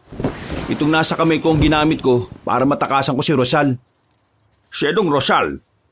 Teka, yung Rosal ba na sinasabi mo yung Rosal na nakilala natin dun sa Oo. Yun yung Rosal na minamanyak mo. Visit ka kasi. Bakit ako? Kung di mo na sana kinausap yung babaeng yon, edi sana hindi niya ako nakilala. Uy, ikaw tong nakabangga sa kanya. Dapat kasi nakatingin ka sa dinaraanan mo. Tapos ngayon, sinisisi mo ko. Planado lahat, Alfred. Balak na talaga niya mapanapit sa'yo. Ikaw ang target nila para gamitin laban sa akin. O sige, uwi na ako. Wala akong maintindihan eh. Akala ko ba gusto mong sumali? Teka, sasali ka dito? Sigurado ka ba? Try lang. Tumigil ka. Hindi to laro, no? Buhay mo nakataya dito. Alam ko naman. Pero kaya lang naman ako sasali kasi gusto ko makatulong dito sa baryo natin. Nabalitaan ko kasi na may posibilidad na dumating dito mga aswang. Isipin mo na lang na dumating sila rito tapos ako mangmang. Di, isa lang ako sa walang kwentang mamamayan na pwede nilang lapain. Akalain mo yun. Ikaw naisip mo yun pero si Alfred hindi.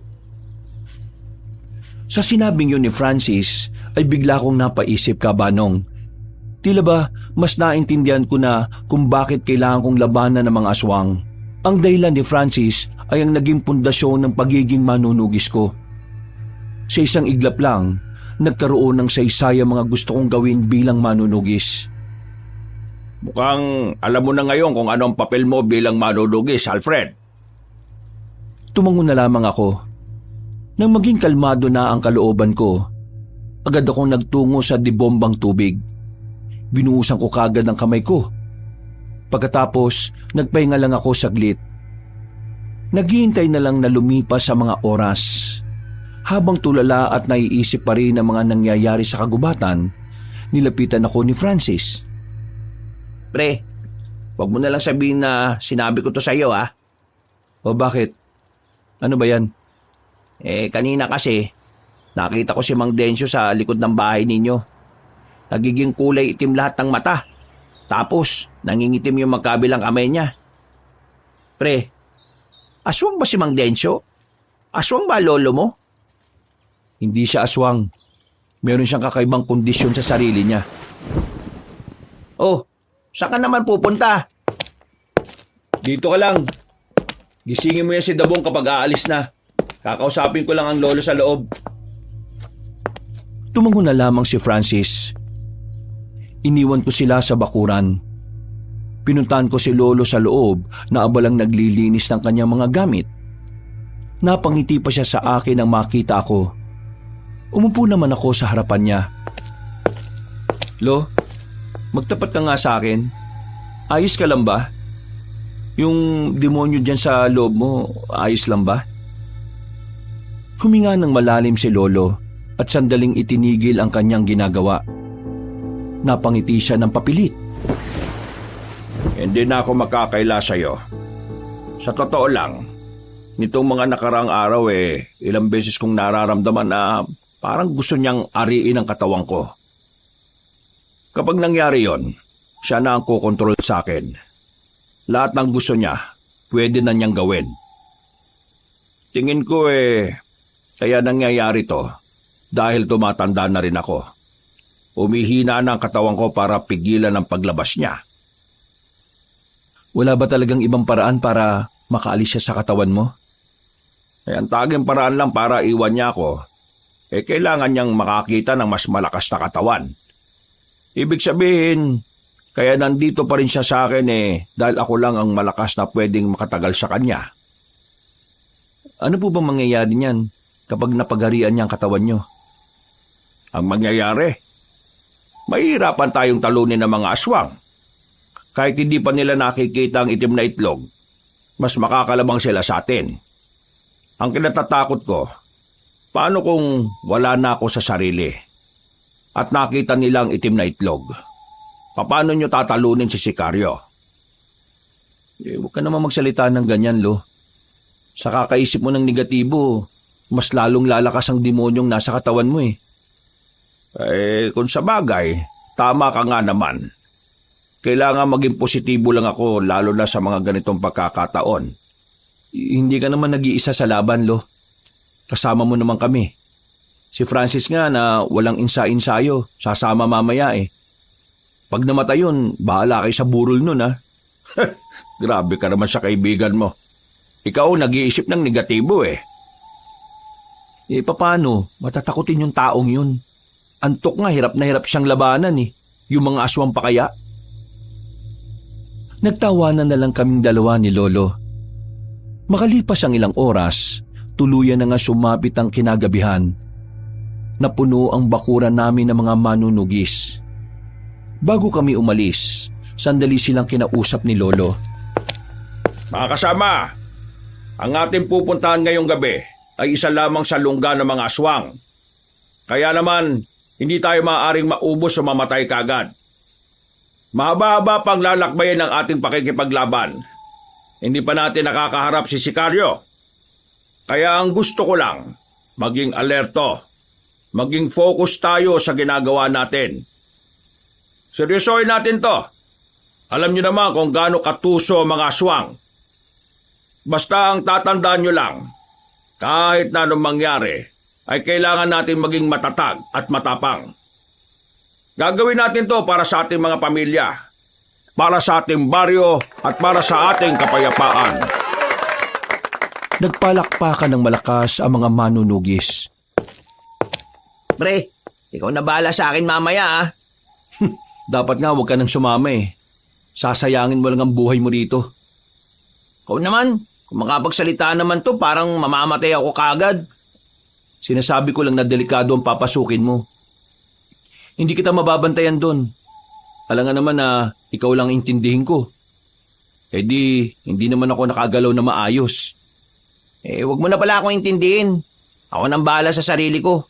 Kayang-kaya ko yan. Bahala ka. Oo nga, kayang-kaya niya yan. Ano ka ba?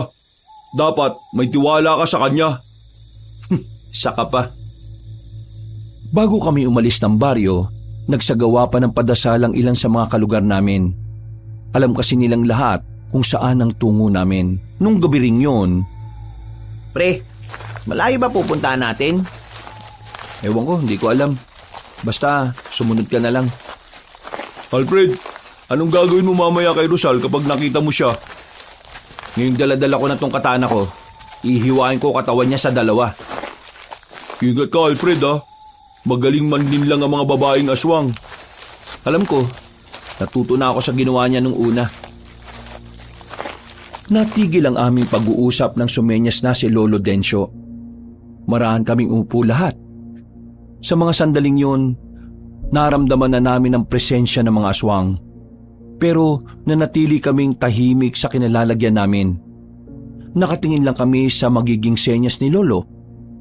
Hindi nagtagal ay nakita na rin namin ang grupo ng mga aswang na may mga dalang malalaking lampara. Kitang-kita namin na may bitbit silang mga tao na wala ng malay. Tumutulo pa ang dugo habang binubuhat nila ang mga yon. Tao yun? Huwag kang maingay. Tinakpan ko ang bibig ni Francis. Napatigil ang mga aswang nang marinig nila ang kaluskos na nalikha namin. Dahil dito, walang choice si Lolo kundi ang sumenyas na ng pag-atake. Sabay-sabay kaming lumabas. Hindi ko na hinintay pang makalapit ang mga aswang. Tumakbo na ako patungo sa kanila. Gamit ang mga katana, pinag-aataw ko ng taga ang mga yon. Sinabayan din naman ako ni Dabong. Nasa 20 aswang ang mga yon, pero hindi sila tumagal ng 3 minuto sa amin. Mababang uri ng aswang lang ito. Sila mga nautusan na kumuha ng makakain. Pero huwag tayo maging kampante dahil mas marami pang aswang na makakasalubong natin sa daan. Napatingin ako kay Francis. Nakatayo lang siya sa gilid. Hindi makapagsalita. Kung maliwanag nga lang sa kinilalagyan namin, baka nakita na namin ang namumutla niyang mukha. Francis, nakita mo naman siguro ang ginawa namin kanina. Ngayong merong oras para umatras, ipapatid kita sa mga tao ko kung ayaw mo nang tumuloy. Oh, hindi. Sasama pa rin ako. Nagulat lang naman ako eh.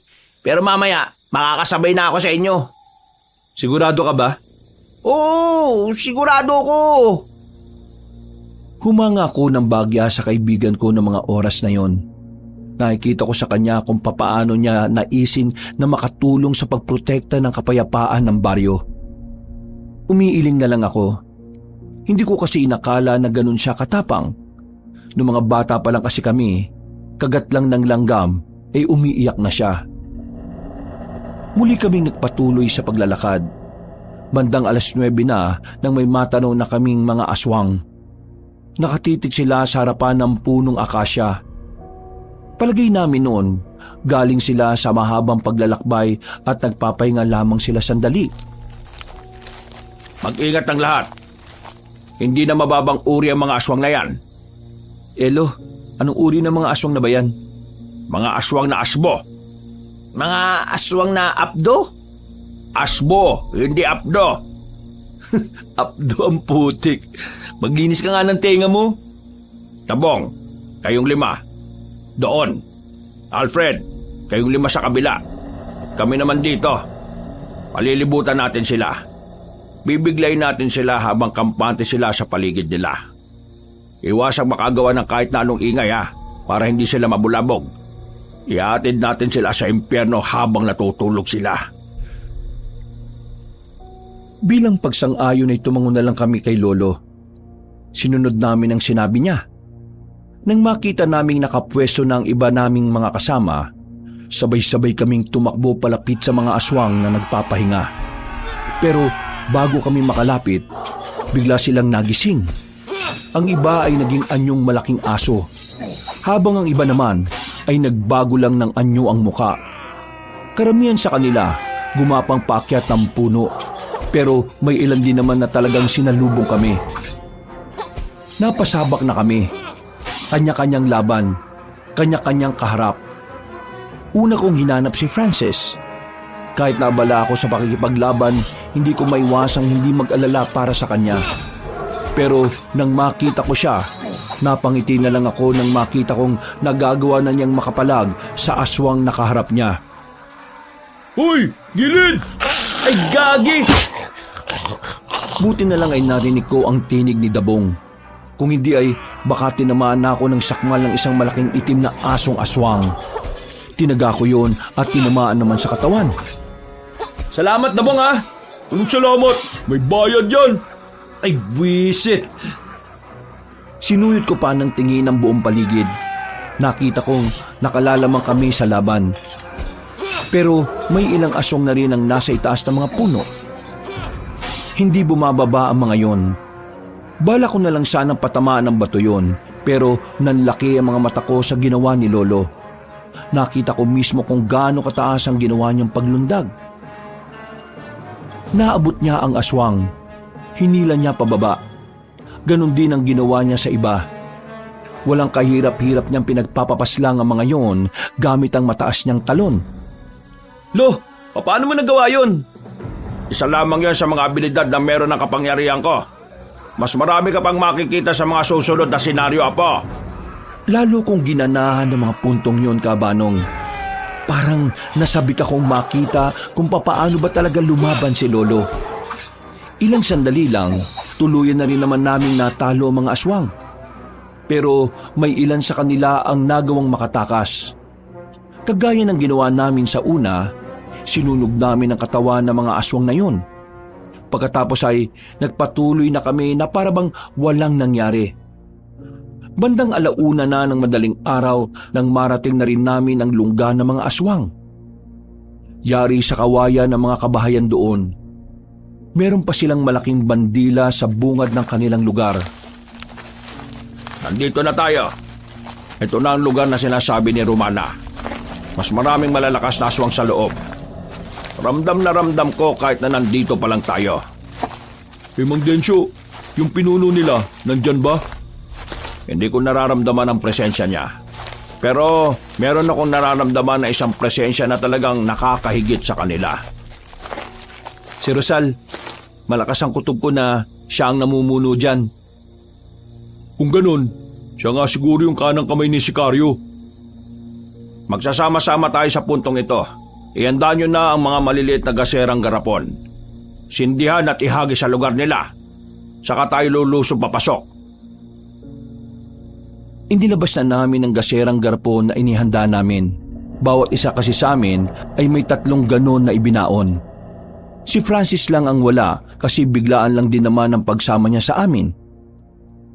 Nabulabog ang mga aswang sa ginawa namin. Sunog agad ang ilang kabahayan doon. Pero ang hindi namin inaasahan ay ang mga aswang na nanggaling sa likuran namin. Mga buwak! Anong bulwak? Mga aswang na may kakayahang magbagong anyo bilang bayawak. Yun ang mga nilalang na bigla na lang lumabas sa lupa at nilikuran kami. Ilan sa mga kasamahan namin ang nadali. Nasugatan sila pero maswerteng wala namang namatay. Mabilis namang gumapang ang mga abwak patungo sa madidilim na parte ng lugar. Narinig na lang namin ang kanilang mga angil. Mag-iingat kayo! Pumupunta sila sa ilalim ng lupa kapag nakaanyong bayawak sila! Abwak pala pre. Akala ko bulwak. Pre, mag-ingat ka! Hindi mo na kita mababantayan ha! Ano ko, bata? Sige na! Lusob na! Hindi na kami nagsayang pa ng pagkakataon. Kahit ang mga kasamahan naming sugatan ay agad na pumasok sa baryo. Sa puntong ito, nakipagsabayan na kami sa kanila. Sa kaliwang banda, nakita ko si Rosal na nakatuntong sa bubungan. Hindi na ako nagdalawang isip na sundan siya. Tumakbo siya pero tumigil din na makarating na kami sa parteng maraming puno ng nyog. Wala akong nararamdamang takot sa mga sandaling yon. Malakas ang loob ko dahil daladala ko na ang katana. Ano? Nakapagilamos ka na ba na maigi? Parang amoy na amoy ko pa rin yung baho eh. Tanga ka ba? Wala namang amoy ang tayo ng baka eh. Ang tinutukoy ko ay ang baho ng hininga mo. Tama ng satsat. Pagbabayarin kita sa ginawa mo sa mukha ko. Tingnan mo, oh, may bangas na ako. Ikaw ang dahilan kung bakit ang pangit na ng tingin ko sa sarili ko. Uy, di ko kasalanan kung pangit ka na sa umpisa pa lang ha. Humanda ka sa akin ngayon! Tumakbo siya ng mabilis sa akin. Kakalmutin niya sana ako pero bigla siyang nadapa sa harapan ko. Tinaga ko siya pero agad siyang nakailag. Ako naman ang lumapit sa kanya. Hinigupit ko ng malakas ang babaeng aswang. Lumikayo ng malakas na hangin. Nakailag pa rin siya. Ang natamaan lang ay ang mga halaman sa likuran niya. Nanlalaki ang kanyang mga mata nang maputol ang mga halaman kahit nahangin lang naman ang tumama. Maya-maya pa, naramdaman ko na lang na may kung anong init ang nagmumula sa katana. Hindi ko na sinayang ang pagkakataon. Sinundan ko lang ng sinundan si Rosal. Hanggang sa wakas, tinamaan ko na rin siya. Nanlalaki ang mga mata niya nang mapansing wala na ang kaliwang braso niya. Kahit ako, nagulat din sa nagawa ko. Hindi ko inakala na ganun pala kalakas ang sandata na gamit ko. Partida, hindi ko pa gaanong nilakasan ang paghataw. Dahil sa nangyari, tila nagkaroon na ng pag-aalinlangan si Rosal na lumapit. Naramdaman niyang hindi siya sasantuhin ng gamit kong sandata. Bigla siyang hiningal. Anong klaseng tao ka? Bakit may ganyan kang klase ng sandata? Hindi sa akin to. Hiniram ko lang to eh. Kaya pasensya ka na lang. Ako ang nakalaban mo. Kung si Dabo ang kaharap mo, baka nanalo ka pa eh. Pakitaan mo lang ng dede yun eh. Bibigay na yun. Hindi ako papatalo sa'yo. Kahit isa na lang ang braso niya, wala siyang pagdadalawang isip na lumusob sa akin. Pero handang-handa ako sa mga sandaling yun. Kaya nang lumapit siya, bigla kong hinataw ng malakas ang babaeng aswang. Hindi na siya nakailag pa. Tinamaan siya sa dibdib. Hindi na siya nagkaroon ng pagkakataon na makatayo. Diretso bagsak na siya sa lupa. Narinig ko na lang na umuubo na siya. Hindi niyo kakayanin ng supremong sikaryo. Hindi niya rin kakayanin ng lolo ko. Hindi ko na siya pinagsayangan pa ng oras. Agad na rin akong bumalik sa mga kasama ko. Sa puntong yon, kitang-kitang lamang na kami sa kalaban. Nakatayo na nga si Lolo sa gilid. Lo, napaslang ko na si Rosal, yung aswang na namumuno rito. Alam ko namang magagawa mo yon. Mahusay. Ano nang gagawin natin ngayon? Uubusin na lang natin ang mga natitira. Pre, nakita mo ako? Ang dami ko nang napatay na aswang, pre.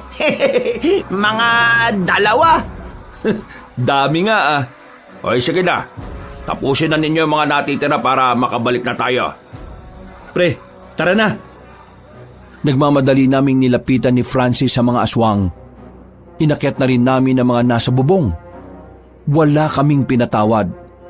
Inubos namin ang mga yon. Kaya makalipas lang ang ilang minuto ay natapos ang laban. Wala namang namatay sa amin, pero mayroong mga nasugatan at malalalim ang mga sugat. Kaya bago kami umalis doon, inasikaso na muna namin ang aming mga kasama. Mga kasama, binabati ko ang lahat. Mahusay kayo. Nagtagumpay tayo sa labang ito. Ngayon, magiging blanco ang mga susunod nating akbang dahil wala tayong ideya sa iba pa nilang pinaglulunggaan. Kaya naman, inihiling ko na kapag nakabalik na tayo, protektahan natin ang kanya-kanya nating mga baryo. Malakas ang kutob ko na sila ang lalapit sa atin dahil sa nangyari ngayon. Mang Densyo, tanong ko lang, kung kanya-kanya natin po protektahan ang mga sarili nating baryo, paano yung ibang baryo na may kakaunting manunugis lang na miyembro? Kakayanin kaya nilang protektahan ang mga baryo nila? Oras na para obligahin natin ang mga residente na matutong ipagtanggol ang kanilang mga sarili laban sa kasamaan. Tama yan. Dahil hindi sa lahat ng oras nasa tabi nila tayo. Ang tanong, lahat ba sila makikiisa? Ako na kakausap sa mga tao. Matapos ang sandaling pag-uusap namin doon, ay agad na rin naming nilisan ang lugar na yon. Nagliliyab ang mga kabahayan doon habang papalayo na kami. Nang makauwi na kami sa baryo namin, nagpahinga na muna kami sa bakuran. Si Francis na lamang ang nagpresentang maghanda ng kape. Maya-maya lang, napansin ko na parang tulala si Lolo sa baba. Tinatawag namin siya ni Dabong pero parang wala siyang naririnig. Dabong, alam mo ba kung anong nangyayari sa kanya? Inaatake na naman siya. Inaatake ng ano? Ilang beses na nangyari sa kanya yan noon eh. Nagpaparamdam yung demonyo na nasa loob ng katawan niya. Tara, tulungan mo ako. Bakit? Anong gagawin mo? Nasabi sa akin ni Mang Densyo na kapag nagiging ganito siya, kailangan itali natin ang kadena mga paa niya at dumistansya tayo sa kanya. Ha? Bakit? Lilitaw na ba sa katauhan niya yung demonyo? Hindi ko alam. Basta ang sabi niya sa akin, ganun daw ang gawin ko. Para kung sakaling lumitaw nga, wala siyang masasaktan. Nagmamadaling kinuha ni Dabong ang kadena sa silong ng bahay. Habang tulala si Lolo, sinubukan ni Dabong na talian ang kaliwang paa nito. Pero laking gulat na lang namin nang bigla siyang dakmain ni Lolo Densyo. Nahawakan siya sa damit. Walang kahirap-hirap na binalandra ni Lolo si Dabong. Nang mapatingin sa akin si Lolo, nakita ko na itim na ang lahat ng kanyang mga mata. Ganoon na ganoon ang sinabi sa akin ni Francis noon. Bigla lamang niya akong sinakal. Noong mga sandaling yon, ay hindi ko na alam ang gagawin ko. Buong akala ko noon, mapapatay ako ni Lolo Densyo. Pero maya-maya lang, bigla na siyang nakabalik sa dati. Naging normal na rin ang kanyang mata. Binitiwan niya ako kagad nang makilala niya ako. Lo, ako to! Apo, Alfred! Napadistansya sa akin nang mapagtanto niya ang ginawa niya. Nakatingin siya sa magkabilang palad niya. Nanlalaki ang mga mata at tila nawiwindang. Paano ko nagawang pagtangka ng buhay ng apo ko? Lo, alam kong hindi ikaw yun. Kaya huwag niyong sisihin ang sarili niyo. Pero mga kamay ko ang ginamit. Munti ka na kitang mapatay. At si Dabong, ako rin bang gumawa dyan? Mang Densyo, ayos lang naman ako eh. Hindi naman masakit. Marahang umatras sa amin si Lolo. Parang malapit na siyang maiyak. Kaya naman agad-agad ko siyang nilapitan para yakapin. Sa puntong ito, kumalman na rin ang kanyang kalooban. Nayupo namin siya, pero naroon pa rin ang pangamba niya. Tinangka na naman niyang ariin ang katawan ko. Pero buti na lang at alam ko kung paano makabalik. Delikado ito. Kailangan bago maghari ang demonyo sa katawan ko matalo na natin ang mga aswang. Paano natin sila matatalo agad kung hindi naman natin alam kung nasan sila? At kung maghihintay lang naman tayo rito, hindi naman natin alam kung kailan. Magpapakalat na agad ako ng mga tao bukas. Papahanap ko kung nasaan ang lungga ng mga yan. Kailangan na natin makaharap si Sikaryo. Hindi ko alam kung ano mangyayari sa oras na nakontrol na ako ng demonyo. Napapalunok na lang ng laway ang lolo ko. Kitang-kita ko sa mukha niya ang labis na kaba at pagkabahala. Kaya naman, noong mga sandaling yon ay hinawakan ko ang kamay ng lolo ko. Pinalakas ko ang loob niya. Sinabi ko na sa kanya na kahit na anong mangyari, hinding-hindi namin siya pababayaan. Lumipas naman ang gabing yun nang maayos naman ang naging kalooban ni Lolo. Gumaan naman ang pakiramdam niya. Kinabukasan ng umaga, maaga kaming nagising lahat. Isang balita agad ang dumating sa amin mula sa ibang grupo ng mga manunugis. Lumapit kay Lolo ang pinuno ng mga yon. Umiiyak. Ang sabi nila, nalagas ang buong bilang nila nang lusubin sila ng isang baryo ng mga aswang. Nagkakatinginan kaming lahat. Ang umagang yun ang hudyat na kailangan na naming kumilos. Gumawa agad si Lolo ng magandang plano. Pagdating ng tanghali, handa na rin kaming lahat. Kaya naman wala na kaming sinayang na pagkakataon. Kailangan na nating unahan ng mga aswang. Hindi sila maaaring makalapit sa mga baryo. Tayo ang lalapit sa kanila. Yandaan niyo mga sarili ninyo. Dahil ngayong araw, mas malalagay ang mga sarili natin sa panganib. Maaring manalo tayo, pero maari ding ito na ang huli nating sandali sa mundo. Kaya naman, ang gusto ko, ay ibibigay natin ang lahat na makakaya natin para matalo ang mga aswang. Muling nagsigawan ng mga kasamahan namin.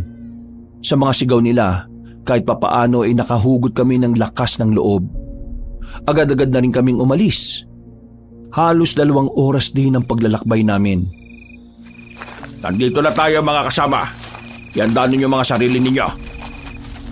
Tahimik ang baryo nang dumating kami roon. Ayon kay Lolo, tila inaasahan na ng mga aswang ang pagdating namin. Maya-maya pa, isang matandang lalaki rin ang nakita naming naglalakad sa loob ng baryo. Papunta siya sa bungat kung saan naroroon kami. Nang ilang metro na lang ang layo niya sa amin, ay tumigil siya at tumingin sa amin ng may ngiti. Mukhang may panauhin pala ako ngayong hapon. Hindi ko inaasahan na palay na pala ang lumalapit sa manok. Pero kinagagala kong malaman na narito kayo. Nang sa ganon, may bibigay nyo ng madali sa akin ang itlog na itim. Sa kasamaang palad, wala sa amin ang hinahanap mo. Hindi kami narito para ibigay ang gusto mo. Narito kami para gawin ang gusto namin. At yun ay ang wakasan na ang mga binabalak ninyo. Ha! Wala sa inyong itlog? Wala namang problema. Magsisimula na lang muna ako sa tinatawag kong Plan B. At yun ay ang tapusin na ang buhay mo, Dansyo! Nang sa ganon, wala nang maging hadlang sa mga gusto kong gawin sa bayan na ito. E di simulan na natin to para maaga na tayong matapos. Kung ganon simulan na nga natin nang malaman na natin kung sino ba talaga ang dapat na maghari. Pumitik lang ng daliri si Sikaryo. Narinig na namin ang mga aswang sa paligid. Naglabasa na ang mga yon. Naramdaman ko kagad ang nakakakilabot nilang presensya. Mas marami sila kung ikukumpara sa amin. Pero hindi ko nakitaan ng takot ang mga kasama ko. Maliban na lang kay Francis na inatake na naman ng kaduwagan. Hindi nagtagal, lumusob na ang mga aswang. Tumakbo na rin ako para makipagsabayan. Noong mga sandaling yon, nararamdaman ko ng medyo alanganin kami. Bukod kasi sa mas marami-rami sila, ay mas mabibilis din ang galaw nila kumpara sa mga nauna naming nakalaban. Nang tingnan ko naman si Lolo, nakita kong patas lang ang laban nila ni Sikaryo. Pero hindi ako mapanatag. Para kasing nahihirapan si Lolo kahit na nagagawa niya namang makasabay. Hoy! Focus, pre! Focus! Natauhan ako nang tapikin ako ni Dabong sa balikat na malakas. Hinawakan ko na maayos ang katana ko at muli akong nakipaglaban. Ginamit ko ang malakas na paghataw na nagdulot ng malakas na hangin. Marami agad ang natumba sa ginawa kong yon. Kahit na papaano, naging patas na ang bilang ng mga manunugis at ng mga aswang. Nang gagawin ko na sana ulit yon, nagtaka ako dahil hindi ko na maulit. Baka isang beses ko lang siya pwedeng gawin sa isang araw. Oy pre! Tulong! Napalingon ako sa gilid nang makitang naroon nga si Francis. Hirap na hirap siya. Kaya naman, nagmamadali ako makalapit sa kanila. Pinagtatataga ko ang mga yon. Nakahinga siya ng maluwag nang masigurong patay na ang 5 aswang na nakapalibot sa kanya. Magtino ka nga. Ikaw ang unang mamamatay dito kapag hindi mo inalis sa katawan mo yung takot na yan Okay ka na kahapon Salamat. Salamat O yan, okay na ako ulit. Bigla na lang tumakbo si Francis sa gitna at pinagtatataga ang mga aswang na kinakalaban ng iba naming kasamahan. Napapailing na lang ako sa kanya. Hindi ko alam kung ano ba talaga ang nangyayari sa kanya. Nang idako ko naman ang tingin ko kay Lolo, nakita kong gigewang-gewang na ang kalaban niya. Lumapit ako doon para masaksihan ng malapitan kung papaano talunin ni Lolo ang supremo na mga aswang. Nagkabali ka ng estima, Sikaryo. Malayo talaga ang agwat nating dalawa. Masyado ka namang kampante! Bigla na lamang nagbago ng anyo si Mang Sikaryo. Tumangkad ito. Lumaki rin ang katawan. Pero kahit na ganoon, hindi man lang nakaramdam ng kahit na kaunting kaba si Lolo. Nilusob ni Lolo si Sikaryo. Napanganga na lamang ako habang nanunood. Kitang-kita ko ang kahusayan ni Lolo. Walang binatbat sa kanya ang supremo ng mga aswang kahit na lumaki ang katawan. Pinagtatatagalang siya ni Lolo sa kung saang-saang parte ng katawan. Wala pang 5 minuto, gegewang-gewang na naman yon. Dumistansya si Sikaryo at sandaling tumigil sa pakikipaglaban. Ha! Pinapahanga mo ko. Hindi ka nga talaga pangkaraniwan. Mabuti naman at napansin mo na rin ang kahusayan ko. Pero hindi pa rin ako nakakaramdam ng takot. Sa halip, mas nagiging masaya pa ako. Dahil sa wakas, nagkaroon na ako ng malakas na kalaban. Huwag mong lokohin ang sarili mo na masaya ka. Ang totoo, kitang-kita ko sa mga mata mo na natatakot ka ng mamatay. Hindi mo may tatago ang pangamba na nararamdaman mo, Sikaryo. Hindi mo na maahawakan ang itlog na itim na hinahanap mo dahil ngayong gabi. Ha! Nagtaka ako nang biglang mapatigil si Lolo sa pagsasalita niya. Bigla siyang humawak sa mga mata niya. Binitiwan niya ang sandata niya. Sinamantala yun ni Sikaryo para atakain siya. Buti na lang, mabilis akong nakalapit. Sinalag ko ang kalmot ni Sikaryo gamit ang katana ko. Nang matamaan ko siya ng hataw, dali-dali siyang napalayo. Pinagtuunan ko kagad ng pansin si Lolo. Lalapit pa lang ako sa kanya, naramdaman ko na lang na nasa gilid na si Sikaryo. Hindi ko yun inaasahan. Ang akala ko, wala na siyang natitirang lakas sa dami ng galos niya sa katawan. Nahawakan niya ako sa kamay. Piniga niya ang kamay ko hanggang sa mabitiwan ko ang katana. Humaba naman ang kuko niya. Itinutok niya yon sa leeg ko. Mamili ka, Densyo. Buhay ng apo mo o buhay mo? Hindi sumagot sa kanya si Lolo Densyo. Noong mga oras na yun kasi, lumitaw na naman ang demonyong nakatago sa katawan niya. Naging kulay itim na rin ang mga mata niya. Pati na rin ang kamay nito. Maging si Sikaryo ay nagtataka rin kung ano ang nangyayari sa lolo ko. Dahil sa pagkamangha at pagkawindang, nakakuha ko ng pagkakataon para makawala sa kanya. Sakto naman na biglang lumusob si Lolo. Pero hindi na si Lolo Densyo ang kumokontrol sa katawan niya. Para na itong mabangis na hayop na walang nakikilala. Ilang beses ko rin siyang tinawag pero hindi na niya ako naririnig. Ha? Sino ka? Anong klaseng nilalang ka? Nahawakan ni Lolo Densyo si Sikaryo sa muka. At kahit anong gawing kalmot at suntok ng supremong aswang, tila hindi naman tinatablan si Lolo Densyo. Nang si Lolo Densyo naman ang sumuntok ng malakas sa tagiliran, agad na tumilapon si Sikaryo. Hindi pa nakontento si Lolo. Sinundan niya ulit ang matandang aswang. Pinagsusuntok niya yun ng marami sa muka. Wag! Huwag kang lalapit sa kanya! Pero baka hindi na mabawi ni Lolo ang katawan niya. Mamamatay ka lang! Wala na siyang nakikilala ngayon! Nangyari na ang hindi dapat mangyari! Hindi pwede! Hindi pwedeng wala tayong gawin, Dabong! Si Lolo mapapahama kapag tumingin lang tayo! Maubos tayong lahat kapag nanatili tayo rito! Tingnan mo mga kasama natin! Buhay ang mga kasama natin! Natalo na nila ang mga aswang! Hindi pwedeng si Mang Densyo ang pumatay sa ating lahat, kaya kailangan na nating umalis habang hindi niya pa namamalayan na nandito tayo! Ayaw ko mang iwan si Lolo Densyo noon, pero napagtanto kong tama naman ang sinabi ni Dabong. Hindi na si Lolo ang nakikita namin. Isa na siyang demonyo na hindi namin kayang pigilan. Palis na sana kami nang biglang tumigil si Lolo sa pagsuntok niya sa walang buhay na si Sikaryo. Lumingon siya sa amin. Parang sa tingin niya palang na yon, kami na ang isusunod niya. Nagtindigan na ang mga balahibo ko. Lalo na nang makita naming naglalakad na siya sa aming direksyon.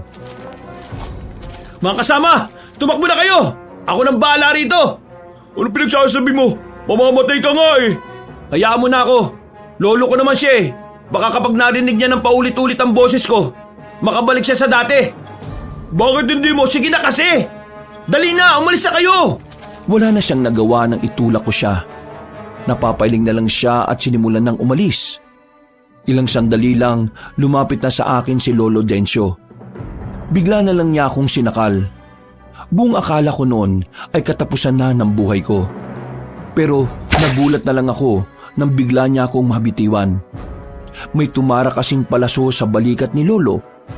Nang tingnan ko ang bandang gilid, nakita ko roon ang matandang babae na pamilyar sa akin. Nakakadiri mang sabihin, siya ang matandang babae na nagnakaw ng una kong halik. Pasensya na at nahuli ang dating ng mga bata ko. Aling Romana? Huwag kang mag-alala, baby boy. Walang mangyayaring masama sa lolo mo. Ang pinangtira ko sa kanyang palaso ay sagrado. Aalisin ng palaso na yan ang lahat ng negatibong elemento na nasa katawan ng tao. Kabilang na riyan ay ang demonyong namamalagi sa katawan ni Densyo. Akala nyo hindi ko alam ang tungkol doon, ano? Pakis nga uli! Hindi ko siya pinansin. Nilapitan ko na muna si Lolo. Nakabalik na siya sa dati at tuluyan nang nawala ang demonyo. Wala na siyang malay noon kaya agad na namin siyang ibinalik sa baryo. Kinaumagaan lang naman, sa tulong ni Aling Romana ay nagkaroon na siya ulit ng malay. Naging normal na ulit si Lolo. Wala na rin ang demonyo sa katawan niya. Hindi ko inakala na ang kinaiinisan kong matanda, siya pa ang magbibigay ng bagong buhay sa aming maglolo. Kahit na sinagip niya ang buhay namin, hindi ko pa rin kailanman papatulan si Aling Romana. Mula nang matalo namin ng mga aswang, nagkaroon na rin ng kapayapaan ang kaisipan ng mga taga-baryo. Idiniklara na ring ligtas ang buong Romblon. Lumipas lang ang 5 buwan, pinagretiro ko na si Lolo. Ako na ang pumalit sa kanya bilang albularyo at manunugis ng baryo namin. Apo, maraming salamat ha. Maraming salamat kasi kahit na may iba ka pang pangarap sa buhay, pinagpatuloy mo pa rin ang nasimulan ko. Lo, ito talaga ang pangarap ko, ang maging kagaya ninyo. At saka, ang gusto ko, ako naman ang maging tagapagtanggol mo. At ang gagawin mo na lang, mag-relax at pagmasdan ako kung paano ako mas lalakas. Naniniwala ako sa kakayahan mo, Apo. Nandiyan lang pala kayo eh. Oh, eto na oh. Dala-dala ko na tong lambanog. Walang magdadrama kapag may lasing na ah. Sino kaya madrama nung nakaraan? Nakakaisang bote ka pa lang eh, umiiyak ka na. Kabanong, sa ngayon ay ako na ang kinikilalang protektor ng buong Romblon. Kahit wala naman ng aswang na nakikita rito, patuloy ko pa rin pinagpapatuloy ang mga nasimula ng aking lolo. Naniniwala kasi ako na ang pagiging tagapagtanggol ng kabutihan ay hindi natatapos sa isang tagumpay. Dahil ang pagiging instrumento ng kabutihan ay patuloy na ginagampanan anuman ang maging katayuan sa buhay. Kabanong, hanggang dito na lamang ang aking kwento. Maraming salamat po sa inyong pagbabasa ng aking sulat at pinagpalang araw muli sa lahat ng mga kabangers. Wakas,